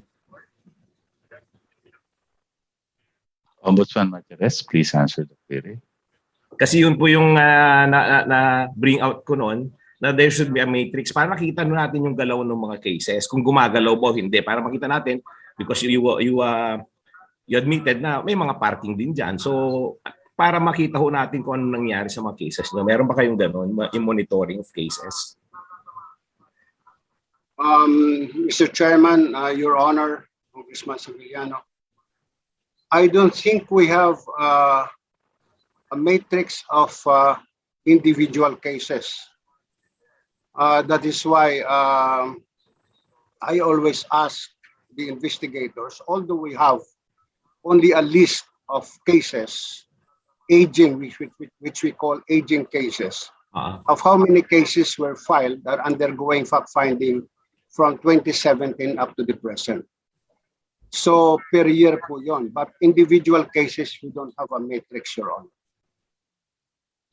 Pero meron pa kayang possibility na magkaroon po kayo nun para at least naman na-monitor nyo po instead of asking different offices? Ombudsman Martirez, please answer. Mr. Chairman, Your Honor, Congressman Sevillano, kung hindi sana naabutan tayo ng pandemic, we will geared towards that because I already have started actually having talks with Mr. Banataw to help us digitize and come up with systems sa pagmomonitor ng cases. We cannot afford to pay about 25 or 30 million pesos to digitize. So I have to talk to one of the forerunners in IT, Mr. Banataw. Na libre ho, bibigyan kami. Kaya lang naabutan ho tayo ng pandemic nito. There will come a time, we'll be able to digitize everything. We'll be able to monitor cases at our fingertips. Maganda po But yung move yun na yun. this will all be confidential. That Yes. not just everyone or anyone can access Yes, the system. correct po. Yeah, correct po. Maganda po yung move yun na yun. So, Mr. Chair, if there's a possibility, let's say, kung hindi libre yun, can the Committee on Appropriations appropriate for that? Mag-increase po tayo para sa budget ng Ombudsman because yun po talagang isang kailangan natin para yung sinasabi ng parking, madali ho natin mahanap na yon. Another thing, Mr. Chair, is siyempre, ang Ombudsman, ang isang problema, ang nakikita po namin, yung transparency issue. Because I understand you have a system in place and na-lessen nyo ang interaction ng mga litigants from your investigating prosecutors. But do you have a system in place where litigants can freely follow up their cases, just click of a button? Ombudsman Martirez, please answer the question.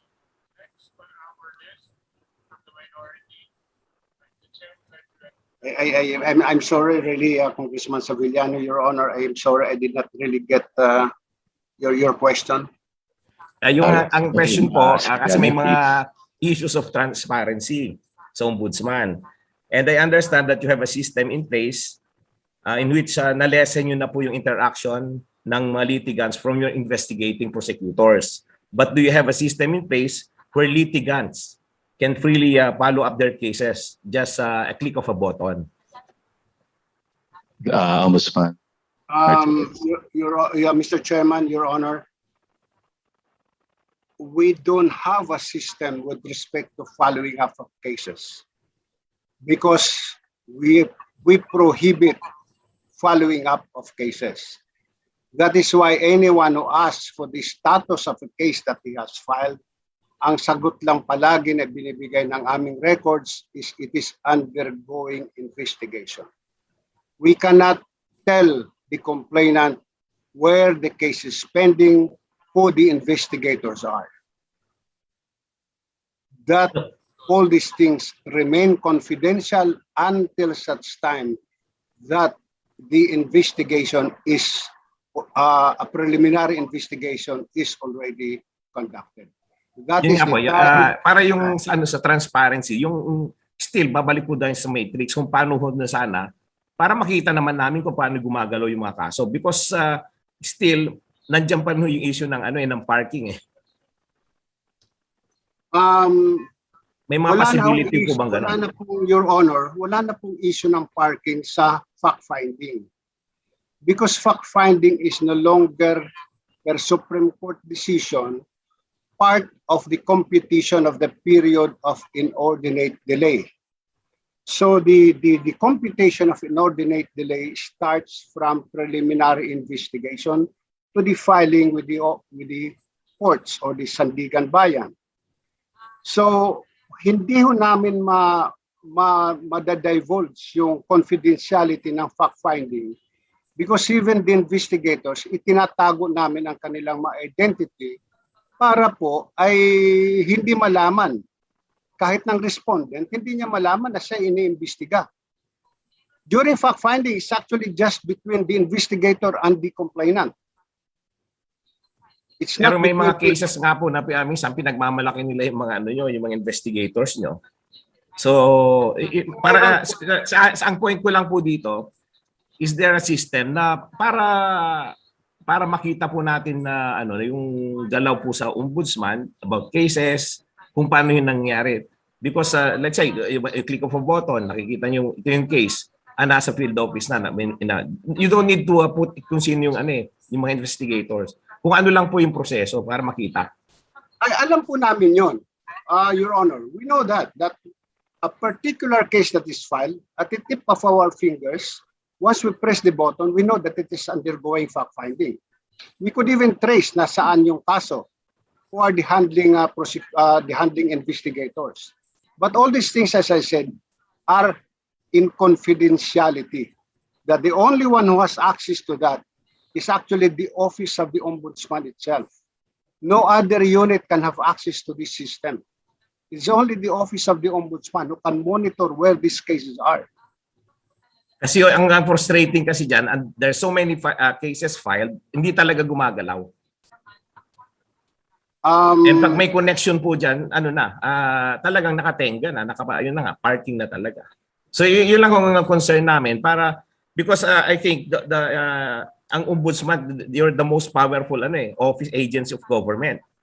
Kaya ako talagang gusto ko masuporta ng ombudsman, masystematize because kung kayong tumitingin sa lahat ng gawain ng mga nasa gobyerno. So dapat talaga masuportahan po yung office nyo. That's why I'm suggesting kung may mga computerization, kung kulang po, sinasabing libre, why can't the Committee on Appropriations fund those kind of improvements in your institution?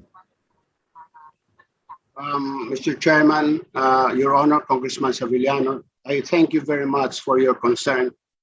But there is one thing I'd like to correct, a very, very bad impression on the Office of the Ombudsman.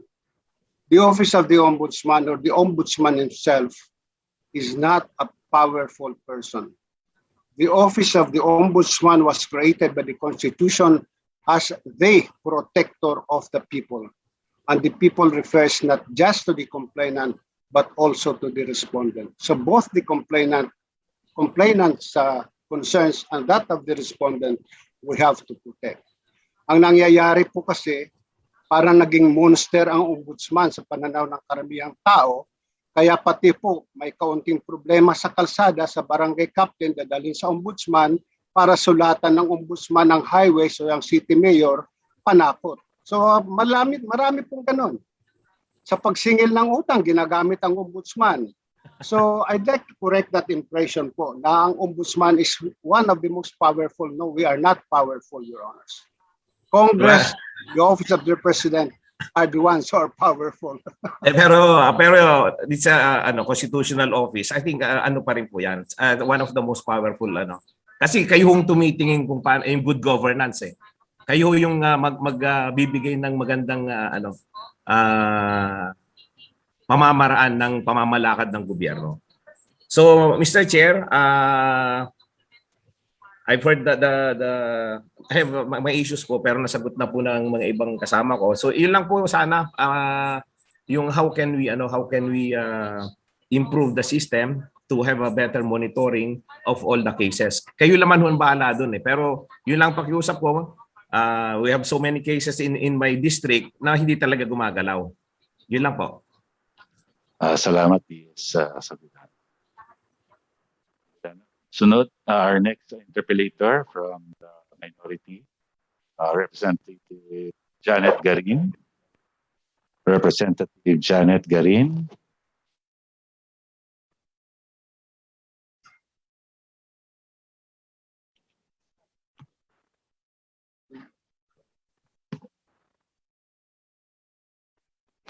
Please unmute Representative Janet Garin.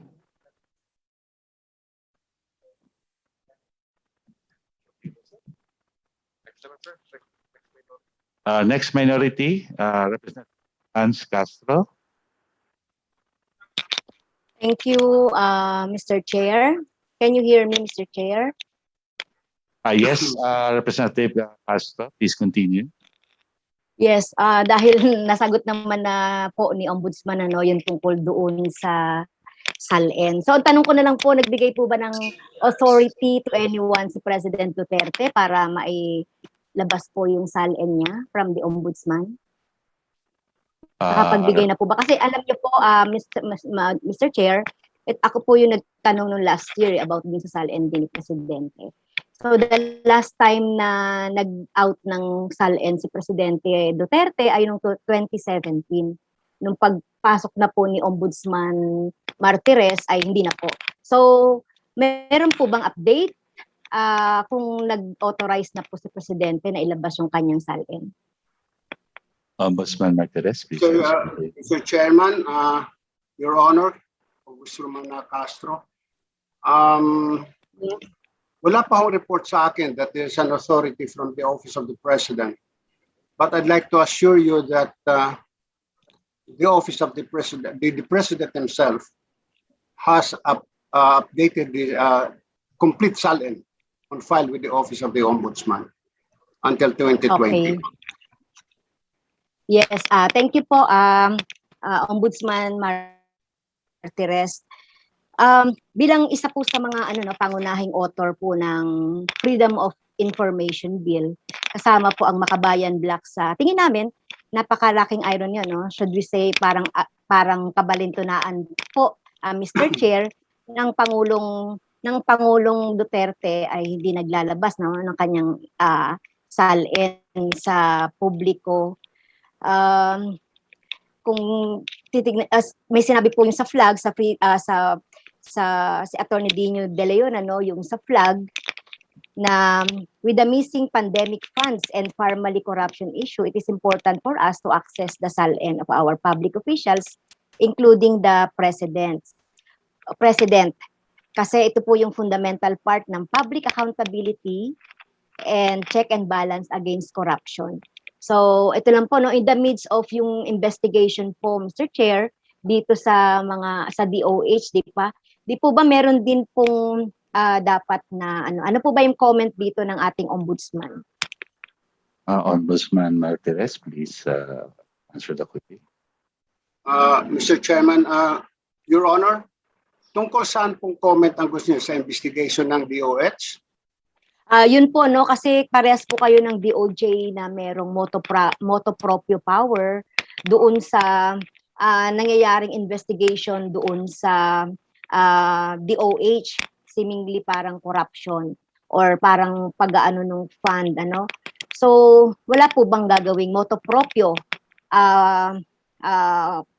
investigation ang Ombudsman kaugnay nito, Mr. Chair?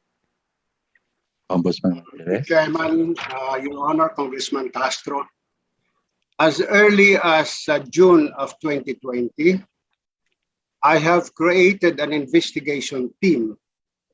Wala pa pong issue ng DOH. I have created an investigation team to look into the delayed procurement of PPEs, into the delayed payment to healthcare workers, especially those who died, to look into the use or the, how do you call this? The test kits, the purchase of test kits. When the COA annual audit of the COA came out,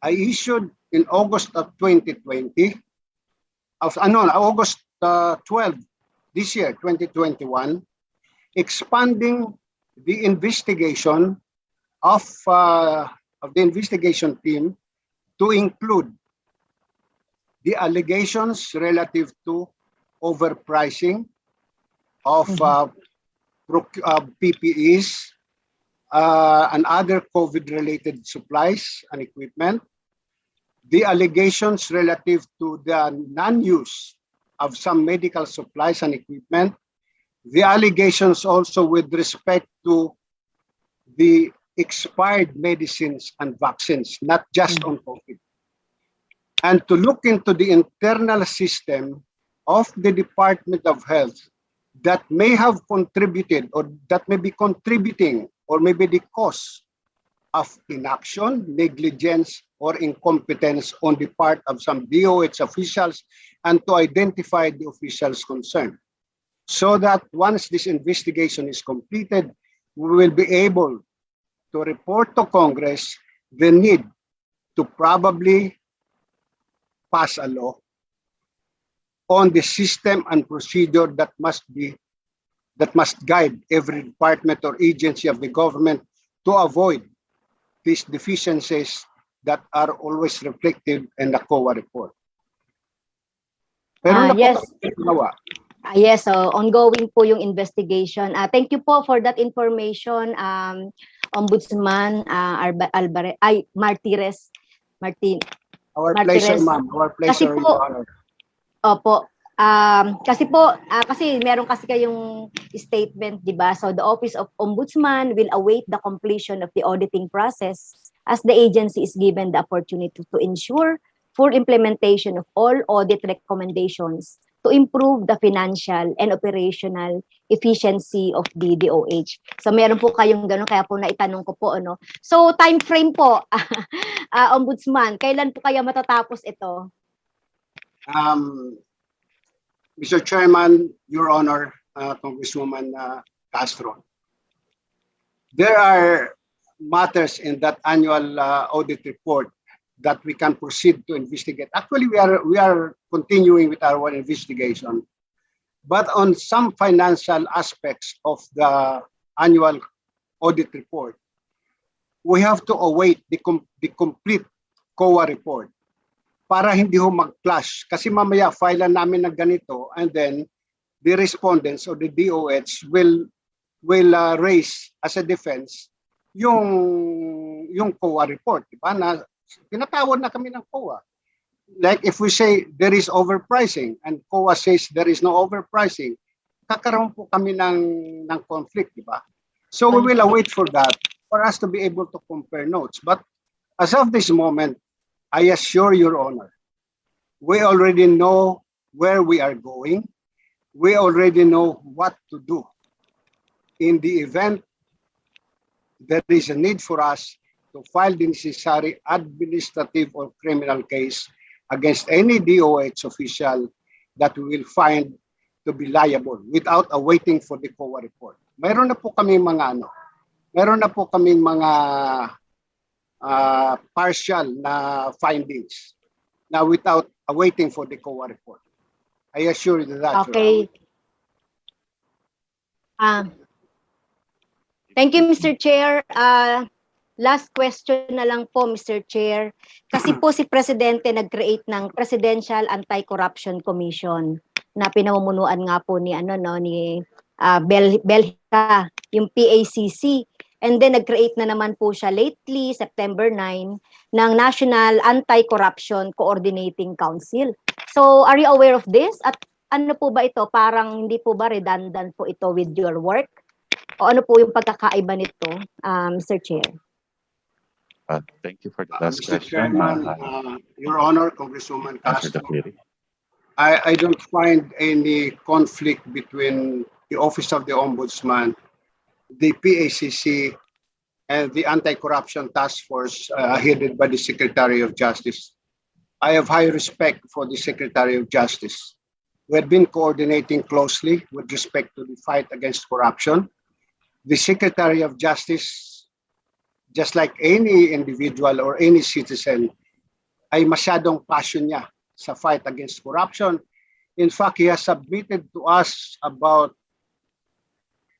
a list of about 20 individuals or complaints against about 20 government officials.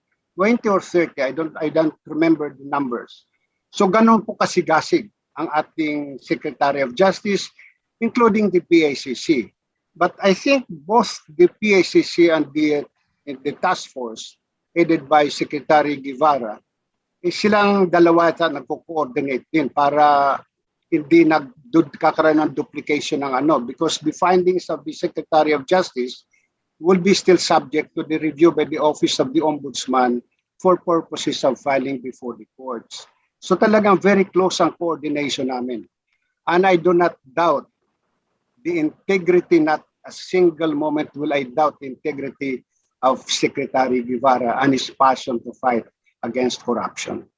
Okay, so last comment na lang, Mr. Chair, kasi dahil ito ay creation din yung PACC ng ating presidente, baka mawala yung independence and yung impartiality. So, yun lang po yung worry ko dahil talaga naman pong marami na talagang seemingly mga corruption cases na po sa ating gobyerno sa ngayon. Thank you po, Mr. Ombudsman. Thank you, Representative Castro. Next interpellate, Representative Gaite. Representative Gaite. Marco muna. Sige. For the majority, Representative Marco.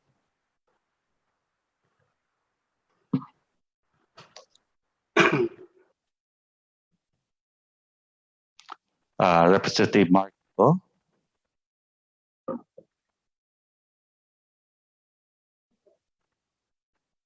Please unmute.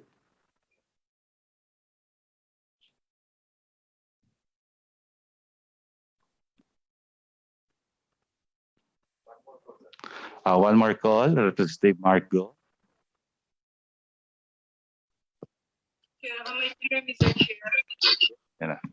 Hello. Yes, Representative Marco, please. Yes, thank you very much, Mr. Chair. Yeah.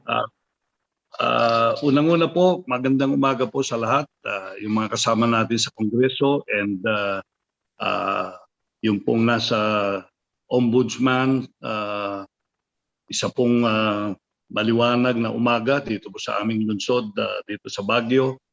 At ako po ay naniniwala na talagang dapat nating suportahan ang budget ng Ombudsman at nakita ko po rito sa kanilang presentation kanina na malaki po ang bawas na ginawa ng BBCC sa kanilang original recommended budget.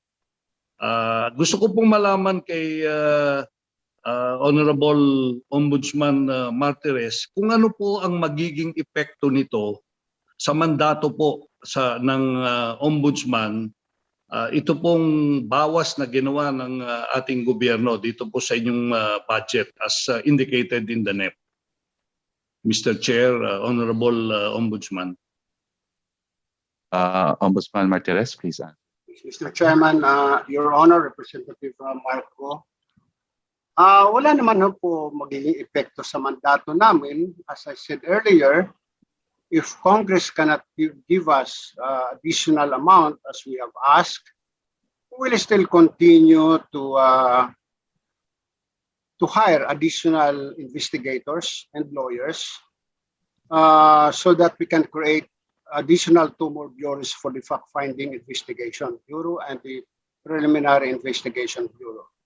But on whether the functions of the ombudsman will be greatly affected, probably it will, because the amount that was reduced from us pertains to personal services.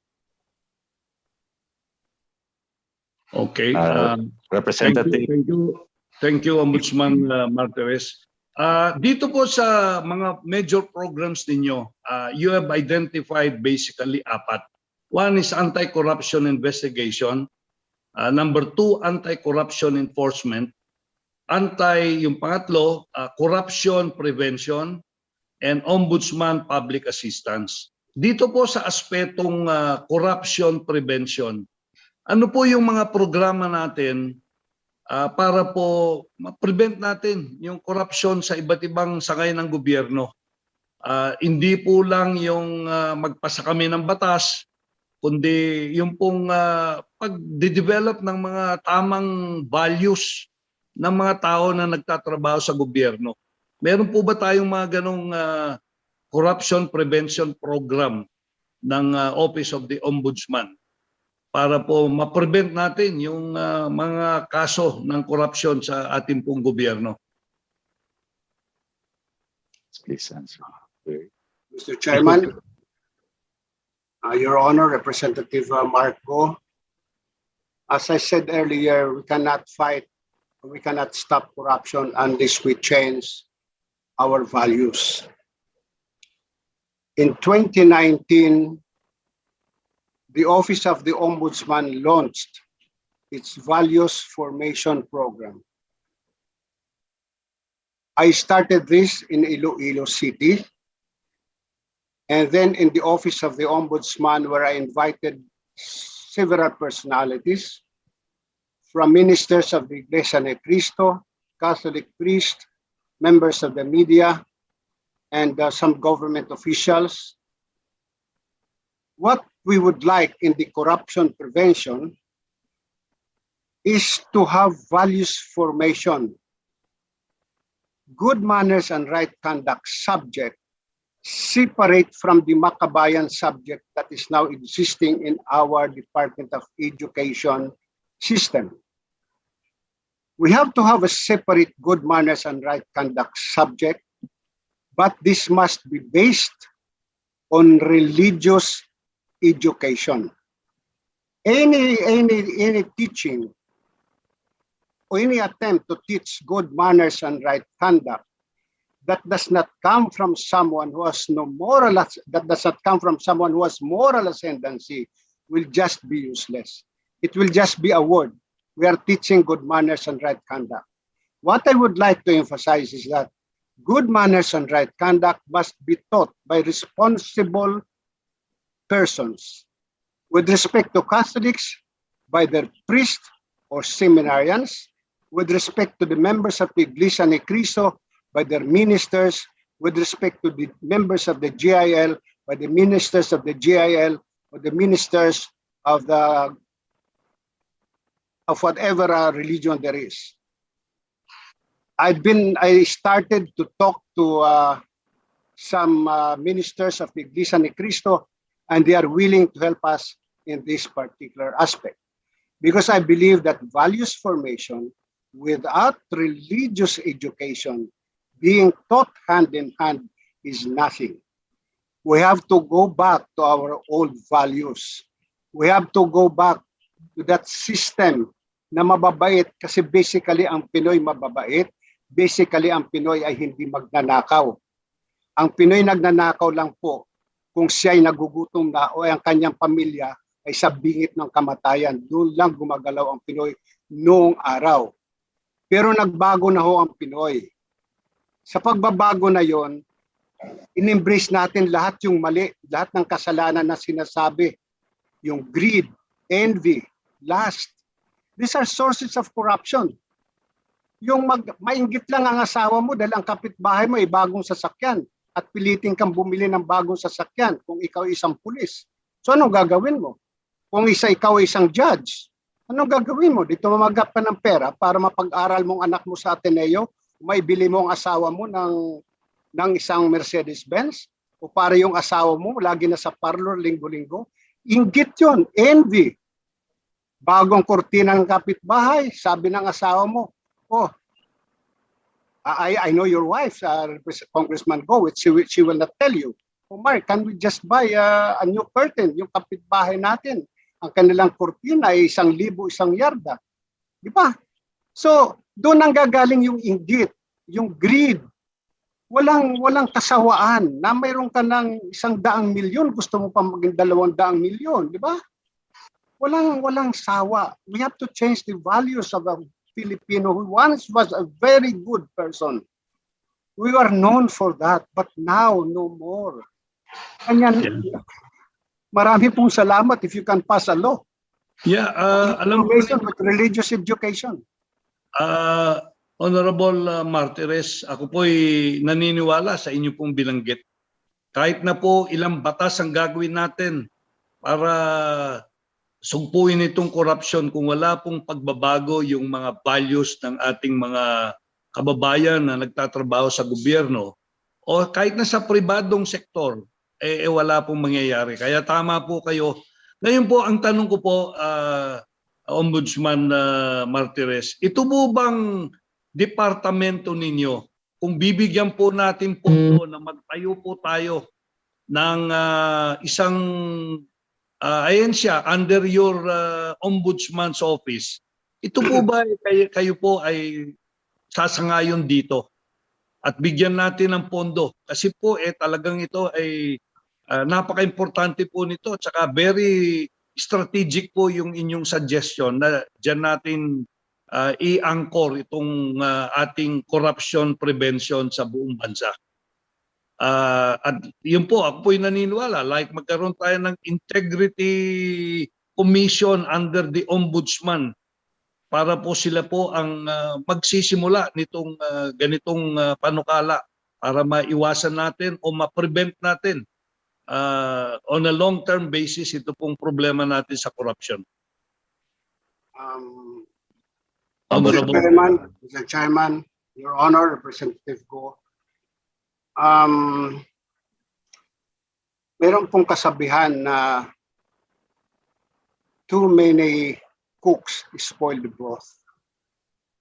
Pag nagdagdag po tayo ng opisina sa Office of the Ombudsman, this is just my opinion, which I have not yet talked to some of the officers, is unconstitutional because the Constitution only gave the Ombudsman that sole power and authority to fight graft and corruption, to investigate cases. Why am I saying that too many cooks or chefs spoil the broth? Kasi baka magdagdag lang ho tayo ng isang ahensya na kunwari under the Office of the Ombudsman, pero mahahire natin mga tao ay mga corrupt. Yung pong iniiwasan namin eh.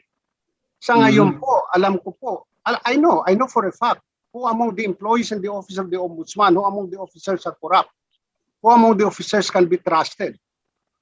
I know, but I don't have sufficient evidence to charge them because nobody would like to testify.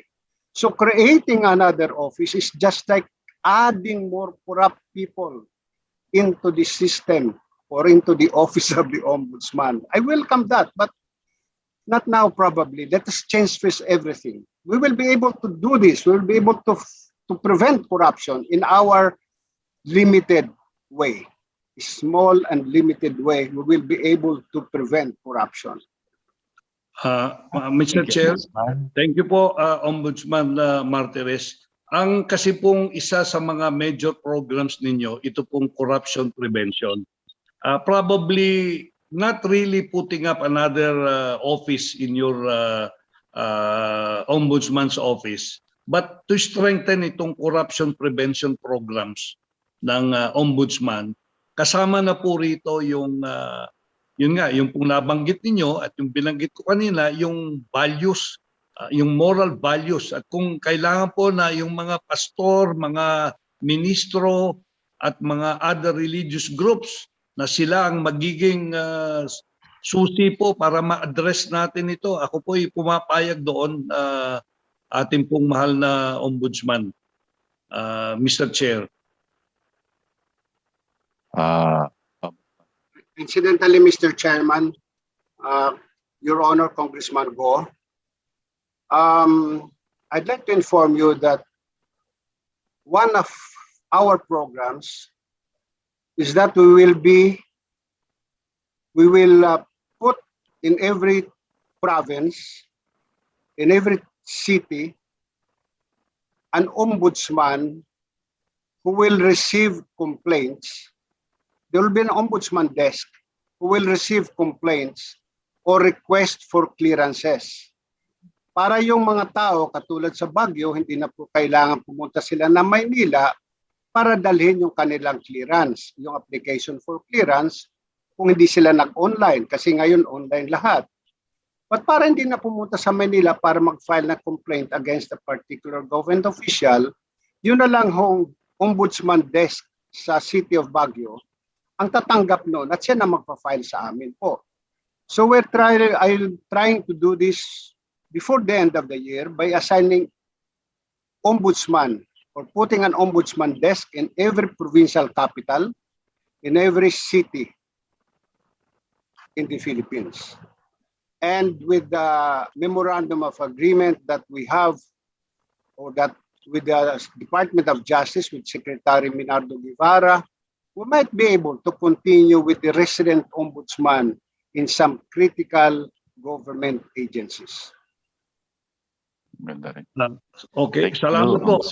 Last na lang, Mr. Chair, I would like to manifest my 100% support to the request of additional budget for the Office of the Ombudsman. Kailangan po natin yan. Ang nangyari po rito, yun nga, yung budget ay binawasan. Kung titingnan natin yung kanilang budget ng 2021. So the least that we can do, Mr. Chair, is to bring back the same level of budget of the Ombudsman sa 2021. So again, maraming po salamat, Honorable Martires. Napakaganda po ng inyong suggestion at ako po ay sumusuporta dyan. At sisimulan po natin. Sabi nga nila, ang importante po rin dito sa ating mga leaders sa atin, we need to walk the talk. At ako po ay naniniwala, sa atin po magsisimula ang solusyon dito sa ating problema ng korupsyon sa Pilipinas. So marami po salamat at magandang umaga po, Honorable Martires, Mr. Chair. Thank you. Salamat, Representative Marco. Atong ang isunod natin sa minority, Representative Ferdinand. Our next interpellator, Representative Ferdinand Gaite. Salamat, Chair, at isang magandang umaga sa ating lahat. Sa mga colleagues natin, ang ating mga distinguished colleagues sa Congress, all our guests, especially from the Office of the Ombudsman, chaired by Ombudsman Sam Martires. Isang magandang umaga po. Natanong na po ng ating mga kasamahan yung napakainit na usapin ngayon na sa panahon ng pandemya, apparently there are information that there are pandemic profiteers. I don't think we have room. There is any space for pandemic profiteers. Yung nakikinabang, mga oportunistang nakikinabang sa panahon ng pandemya. At nabanggit na ng ating kagalang-galang na Ombudsman Martires na may motu proprio power sila at sinisimulan yung mga investigasyon hinggil sa mga anomalya, posibleng anomalya na nasangkot ang Department of Health. Sabi ng ating dating kasamahan sa Kongreso, si Congressman Colmenares, may binanggit siya na Duque probably may be charged with violation of Republic Act number 3019 or Anti-Graft and Corrupt Practices Act for causing any undue injury through gross inexcusable negligence. He was pertaining to the issue where healthcare workers were supposed to receive 5,000 as their special risk allowance pero hindi na ibigay.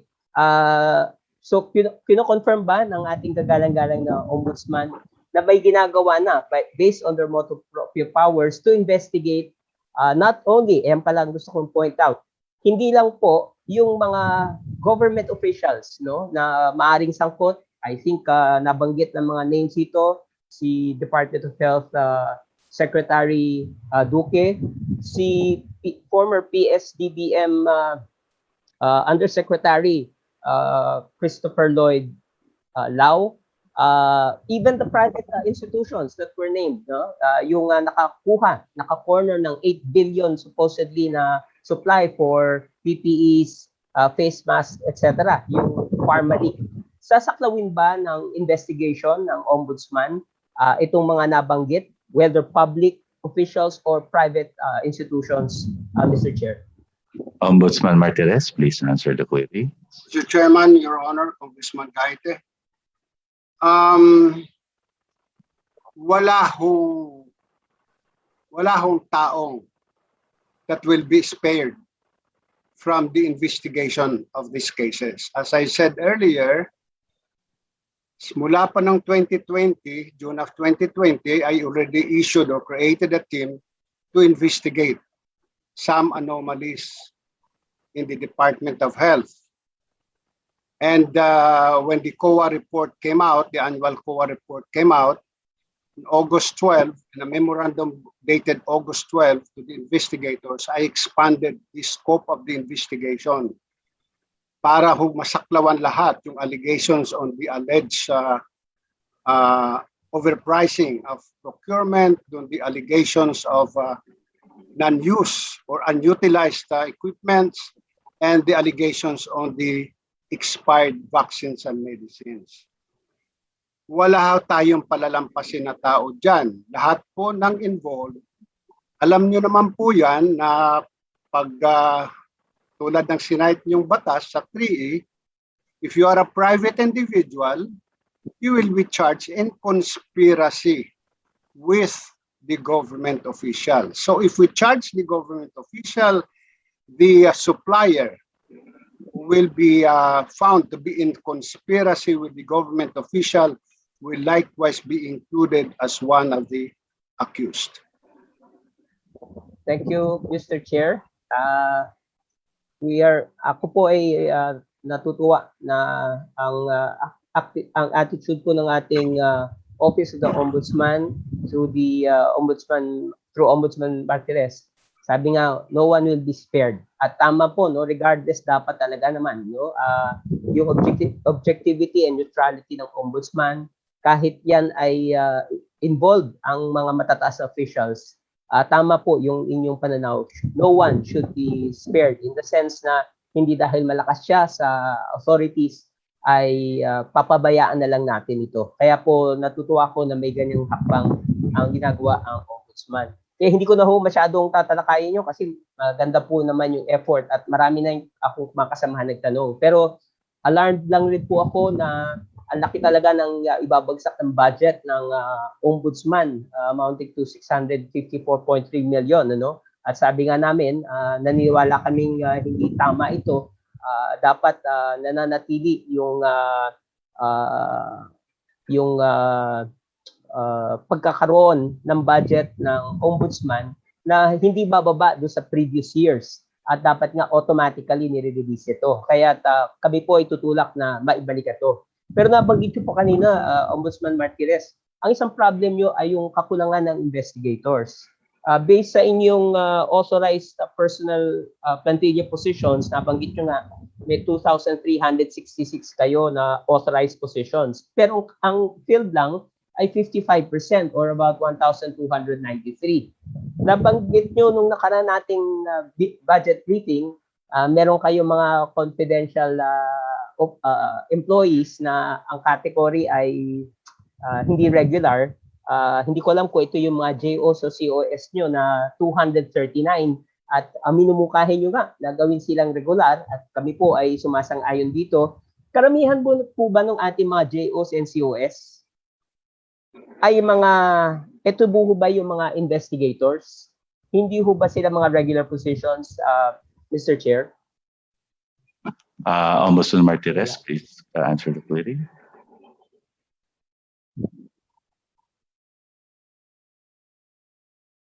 Parang nawala. Congressman Gaite, your time is up. I think that will be your last question. Pero nawala po ata But si... we will Wala po have ata an si- answer from on the Office of the Ombudsman. I think Assistant Ombudsman Laison may answer the query as for now. Assistant Ombudsman Laison, please answer the query. Thank you, Mr. Chair. Where JOs and COS personnel occupy non-managerial positions or rank and file positions, our investigators and lawyers occupy permanent plantilla positions, Mr. Chair. Okay. Thank you for that. So, Representative huling Gaite, manifestation na lang po. Huling manifestation. Again, you may continue with your manifestation. kami po ay nakikisa sa panawagan na maibalik ang budget doon sa, at the minimum, yung same levels ng previous year. At ganun din, kung mas malaki pa nga sana, yung requested nila before it was adjusted by the DBM through the National Expenditure Program. We also do support yung paano yung education campaign, yung preventive anti-corruption measures na tinutulak ng Ombudsman. But we also think na kailangan din na magkaroon ng mas malawak na mga facilities or offices ang Ombudsman. Right now, as I understand, you only have offices in the National Capital Region and Davao. We do not understand why at the minimum sana per island ay meron tayong offices and of course maximum per region. Pero right now, of course, because of the budget constraints, sana pa rin ang point to allow the people, ordinary people, to have access with the Ombudsman to file their complaints ay sanang mas madali in the sense na merong offices spread out in the various regions or the different islands para mabilis. And secondly, nabanggit ni Ombudsman Martirez yung problem na pinatakot yung mga complainants and we are pushing for the Whistleblowers Act. So kahit paano ito ay makatulong na bigyan ng kaukulang proteksyon ang mga nagsisiwalat ng katiwalian, lalo na ang sangkot ang mga opisyal ng pamahalaan. So yun lang po, Mr. Chair. Thank you very much and sana makabalik si Ombudsman Martirez para pasalamatan siya. Thank you po. Salamat, Representative. For the majority, for our next interpellator, we would like to call Deputy Majority Leader Tyrone Agabas. Thank you, Mr. Chairman. I would like to direct this question to the Ombudsman Martirez, if he's around. Okay. Anyway, I will proceed with my query. Direct to Assistant Ombudsman Laison. Anyway, I noticed in the proposed 2022 budget that there was a considerable reduction in most items, especially in the personal services. Magkakaroon to ng malaking problema sa assignment of ombudsman officers natin. We have a field office in Rosales, Pangasinan. Meron po tayong magandang building doon. Pero sarado yata ngayon because of lack of manpower. So it's really disheartening because we have a negative 31 reduction and there's a zero capital outlay doon sa 2022 proposed budget. So there's more reason that I join my colleagues in our collective plea for the restoration of the budget that was slashed the proposed budget of the Office of the Ombudsman. Mr. Chairman, I would like to ask the Ombudsman if there is a specific amount that was reduced that you specifically want to be restored in the proposed budget of the Office of the Ombudsman. Assistant Ombudsman Laison, may you answer the query? Thank you, Mr. Chair. As mentioned a while ago, Mr. Chair, our request is to return or reinstate the amount of around 710 million pertaining to our PS allocation, just to be in sync with the statutory provision on the Ombudsman Act, that our budget should not be lower than the current year's budget. As regards our capital outlay, most of our request pertains to furniture and fixtures, as well as ICT or IT equipment and other PPEs. So, Mr. Chairman, I agree with the Assistant Ombudsman. It's really not in sync with Section 38 of the Ombudsman Act. So, with this, I reiterate my manifestation, support the restoration of the budget of the Office of the Ombudsman. Thank you, Representative Gabas. Since we have small technical difficulties with the connection of our Ombudsman Martires, I therefore, okay na? So we will now continue. Interpellator from the minority will be Representative Janet Garin. Representative Janet Garin, the next interpellator for the minority. Magandang umaga po, Mr. Chair. Good morning to our Ombudsman family. And magandang umaga po sa lahat ng ating mga kasamahan. Mr. Chair, Your Honors, if we will recall, in the deliberation of the budget last year, I was very much surprised na biglang nabawasan yung pondo ng Office of the Ombudsman. And we really fought this out, especially when we saw that what was retained were mostly personal salary at wala ngang capital outlay. And whether we like it or not, we have to live with COVID and even with the new variants. So capital outlay again is very important because the new normal would entail expenditures for offices answerable to the new normal. May I know, Mr. Chair, Your Honor, naalala ko talagang ipinaglaban natin na malagyan ng capital outlay yung Office of the Ombudsman, despite the fact that the proposed budget during the time contained zero budget for capital outlay. Ngayon, bumabalik na naman tayo doon because if we look at the proposed budget of the Office of the Ombudsman, zero again ang capital outlay na nirekomenda ng Department of Budget and Management. May we be appraised, Your Honor? What happened? What is the reason for this? Ombudsman Martires, please answer the question. To answer the query, Assistant Ombudsman Laison, may you answer the query of our Representative Janet Garin. thank you, Mr. Chair. For our 2022 proposals,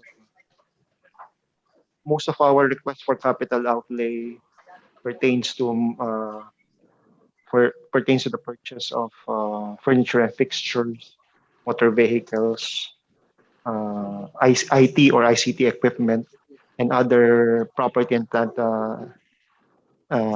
expenses. As regards why DBM did not give in to our request, we don't have any idea on their basis, but I think the DBM should answer that query. But Mr. Chair, Your Honors, may I inquire who defended the proposed budget of the Office of the Ombudsman before the Department of Budget and Management?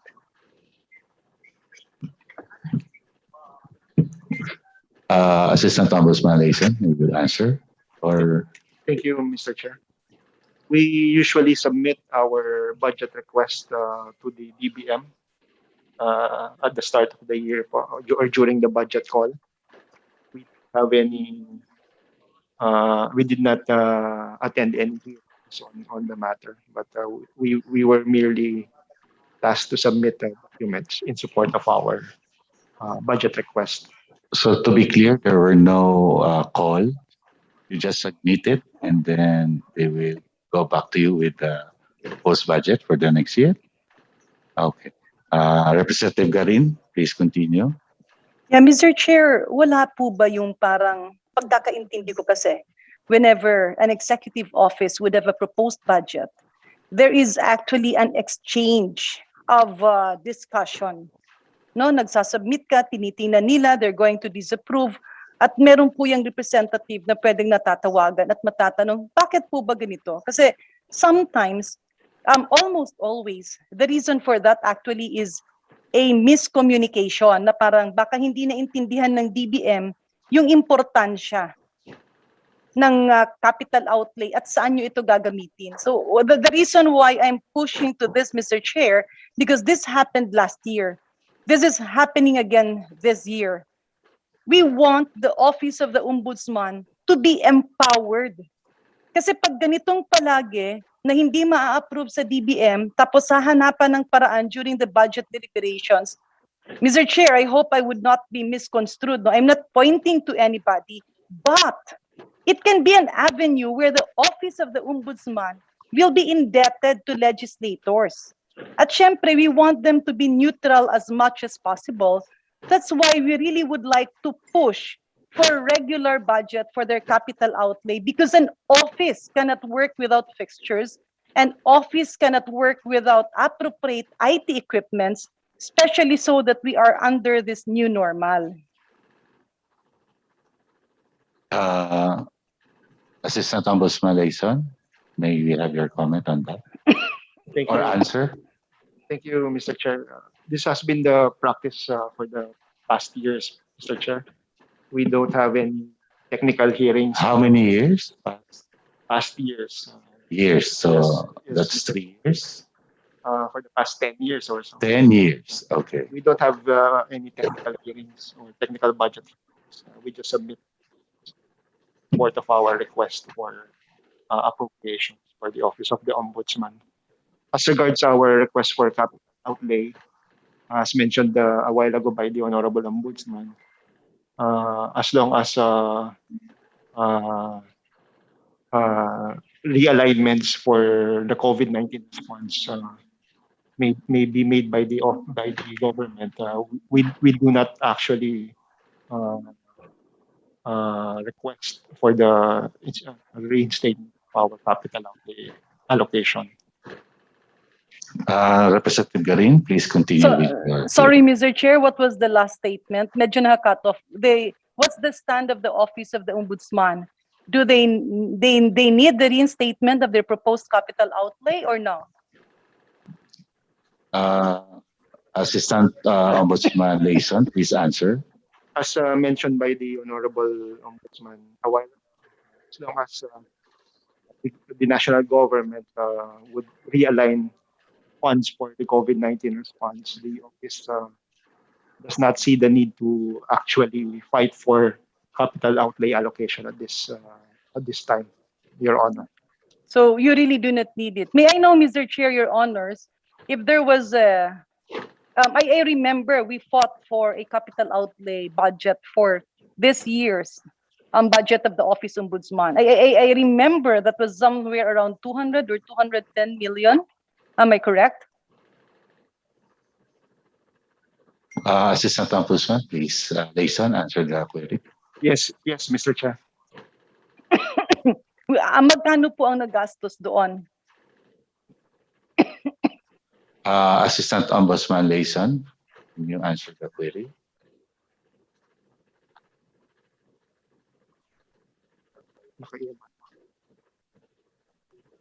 Yeah. For our 2021 allocation, Mr. Chair, we have already earmarked the said amount for our IT equipment. Mr. Chair, with due courtesy, my question is how much has been disbursed? Because we're already on the third quarter of the year. We're approaching the last quarter of the year. So for your capital outlay allocation of 210 million for calendar year 2021, how much has been disbursed? Assistant Ombudsman Layson, may you answer the query? As of today, Mr. Chair, we haven't really dispersed any amount because some of our procurement projects are undergoing public bidding. Mr. Chair, Your Honors, I think something is really wrong, no?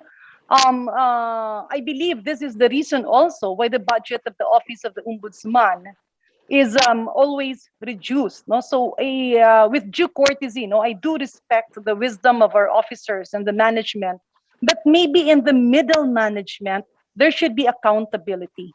Because in every executive office, if you're being given a funding at hindi yan magamit, so the next year again, it will be scrapped. And under the new normal, much of your work will have to entail IT utilization. Kasi hindi naman po pwedeng maging mabagal yung resolution ng cases. We cannot park cases. No, they have to be resolved. And that can only be done if budget given to you. Yes, Mr. Chair. Last comment Your time is up. Can we wrap up?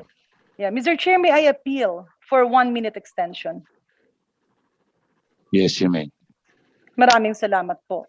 I'm seeing, Mr. Chair, a pattern. So pinaglaban ng Kongreso na mabigyan ng 210 million capital outlay budget last year for this year. Siyempre, kung patapos na yung taon at hindi yan magamit, if you propose your 2022 budget for capital outlay, talagang hindi bibigyan. Moving forward, dito naman sa ating mga personnel, na nakaltasan din ang pondo. I'm looking at the figures. It's more or less 44% of the funds, of the items that were to be hired, were not hired. So ano po ba ang problema? Is there a problem of implementation? Is there a problem of people who are empowered to do this are not doing it? Kulang ba ng tao? Because Mr. Chair, Your Honors, for an office to function timely, especially in the performance of its mandate, dapat po kasi mabilis din ang paggamit ng pera. So can the Office of the Ombudsman give us the flow? Meron po bang accountable persons?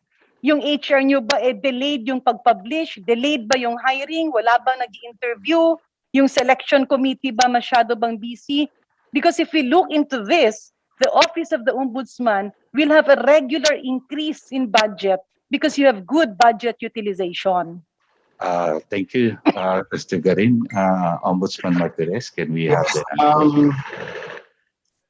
With all due respect to Your Honor, Congressman Garin, Mr. Chairman, the reason why the hiring of additional personnel was delayed was because we have to rationalize the entire organizational structure of the Office of the Ombudsman. We have to see the functional chart, the relationship between offices, because there might be some offices who have overlapping functions. So that is the reason why. So we started first with promoting lawyers occupying non-lawyer positions to lawyer positions. With the vacancies in the investigation with non-lawyers, we are now starting to hire. That's why, as I said earlier, before the end of the year, we will be able to create 2 more bureaus for the fact-finding, an additional bureau for the preliminary investigation. One for the preliminary investigation is just an estimate. It might be 2, but we are rationalizing the entire organizational structure. This is actually, I hate to say this, but this is one of my biggest headache since I assumed the office of the Ombudsman. It is not just fighting or trying to prevent graft and corruption. My number 1 problem is how to solve the problems in the organizational structure itself of the Office of the Ombudsman, because COA has already given us an observation memorandum that the Office of the Ombudsman is top-heavy. It is top-heavy in the sense that most lawyers start from salary grade 26, which if you look into the ordinary pay scheme, that is already the salary grade of a director in the regular bureaucracy. Kanya napakalaki po ng problema po sa opisina ng Ombudsman. Hindi lang yung sige mag-hire tayo, hindi. We have to rationalize everything. Anong gagawin natin? I cannot collapse the entire office of the Ombudsman. Ang dami pong taong papatay sa akin. And not during this pandemic. I cannot terminate. My number one problem actually, aside from that, is the job orders. We have about 198 job order personnel, which had been begging Congressman Sarate and Gaite to please pass a law that job order personnel has been in government for about 3 or 4 years and certified by their immediate supervisors as efficient and competent, be given at least a testimonial eligibility by the Civil Service Commission. I want to absorb this job order personnel that is in the office of the Ombudsman na inabutan ko po. Because for me, this is a violation of human rights. Yung kahirapan ng isang tao ay masyado nating we take advantage sa kahirapan ng isang tao. Dahil kapit sa patalim, sige, kuhanin mo na lang job order yan. Ganun po nangyayari. And I don't want this to happen in the office of the Ombudsman. Not during my term, not in the office of the Ombudsman. It may happen in other government agencies, but not in the office of the Ombudsman. That's why I'm fighting for this. The job order for them to be regularized in the office of the Ombudsman. Thank you, Ombudsman Martirez. I will thank you, Representative Garin, for last question. Our next interpolator will be Vice Chair Jose. Thank you, Ms. Yes, Representative. Our next interpolator will be Vice Chair Jose Pingping Tejada for his manifestation. Oh, thank you, Mr. Chair. Of course, respect to the Ombudsman, Sir Samuel, and of course to every family. I have been updated. From the start, I listened to the briefing of the Office of the Ombudsman, and with the semblance of the sympathies that the Honorable Rufus Rodriguez and Insil Lagman has presented for the support of the return or providing more than what is provided in 2021 budget of the Ombudsman. As I said, the Ombudsman said some that he is willing to sacrifice, but you don't have to sacrifice. You have to assert the obligation and the vision of the Office of the Ombudsman. More than anything else, in times of pandemic, with more reason that the Office of the Ombudsman must have to be protected and support Mr. Chairman with the leadership of Ombudsman Sam. It has to really have to be supported, and I support proposals for the use of budget to the factors that the Honorable Rufus Rodriguez and Itzel Lagban has presented. I salute the Office of the Ombudsman and the Ombudsman Sam Martirez po. Thank you, Mr. Chairman, and good day to everyone. Thank you, Representative. Since Ombudsman Martirez, please answer the query. Well, what can I say but to thank the Vice Chair, Congressman Tejada, for the support that he's giving us to the Office of the Ombudsman. I could only say thank you to all of you for the support you've been giving us. Maraming salamat. Last year, binagdagan niyo po ang aming budget, higit po sa aming hinihingi. Pero ngayong taon na ito, kung hindi po ninyo kaya ibigay sa amin, ay okay lang po sa amin. Kasi alam po, nahihirapan po kayo maghanap ng pera para ho sa mga ibang ahensya ng gobyerno. So, last year, binigay nyo sa amin ang higit sa aming pangangailangan. Siguro naman ngayon, dapat intindihin ko rin kayo sa inyong mga problema. Maraming pong salamat sa inyong lahat. Maraming salamat din, Ombudsman Martirez. So, may we hear from Congressman Tejada Yes, for his Chair. manifestation. I Motion think for motion. I move for the termination of the briefing of the Office of the Ombudsman, Mr. Chair, and congratulations to everyone. Thank you. Mr. Chairman, Yes, Representative. before I second the motion, may I also join our colleagues in our support for the funding requirement or budget requirement of the Ombudsman. On that note, I second the motion, Mr. Chair. There's a motion and it's been seconded. So the termination of the budget hearing for the proposed budget of the Office of Ombudsman for the fiscal year 2022 is motion is carried. Congratulations, Ombudsman. Thank you very much. Thank you very much, sir. Your honors. Congratulations, Ombudsman. Marami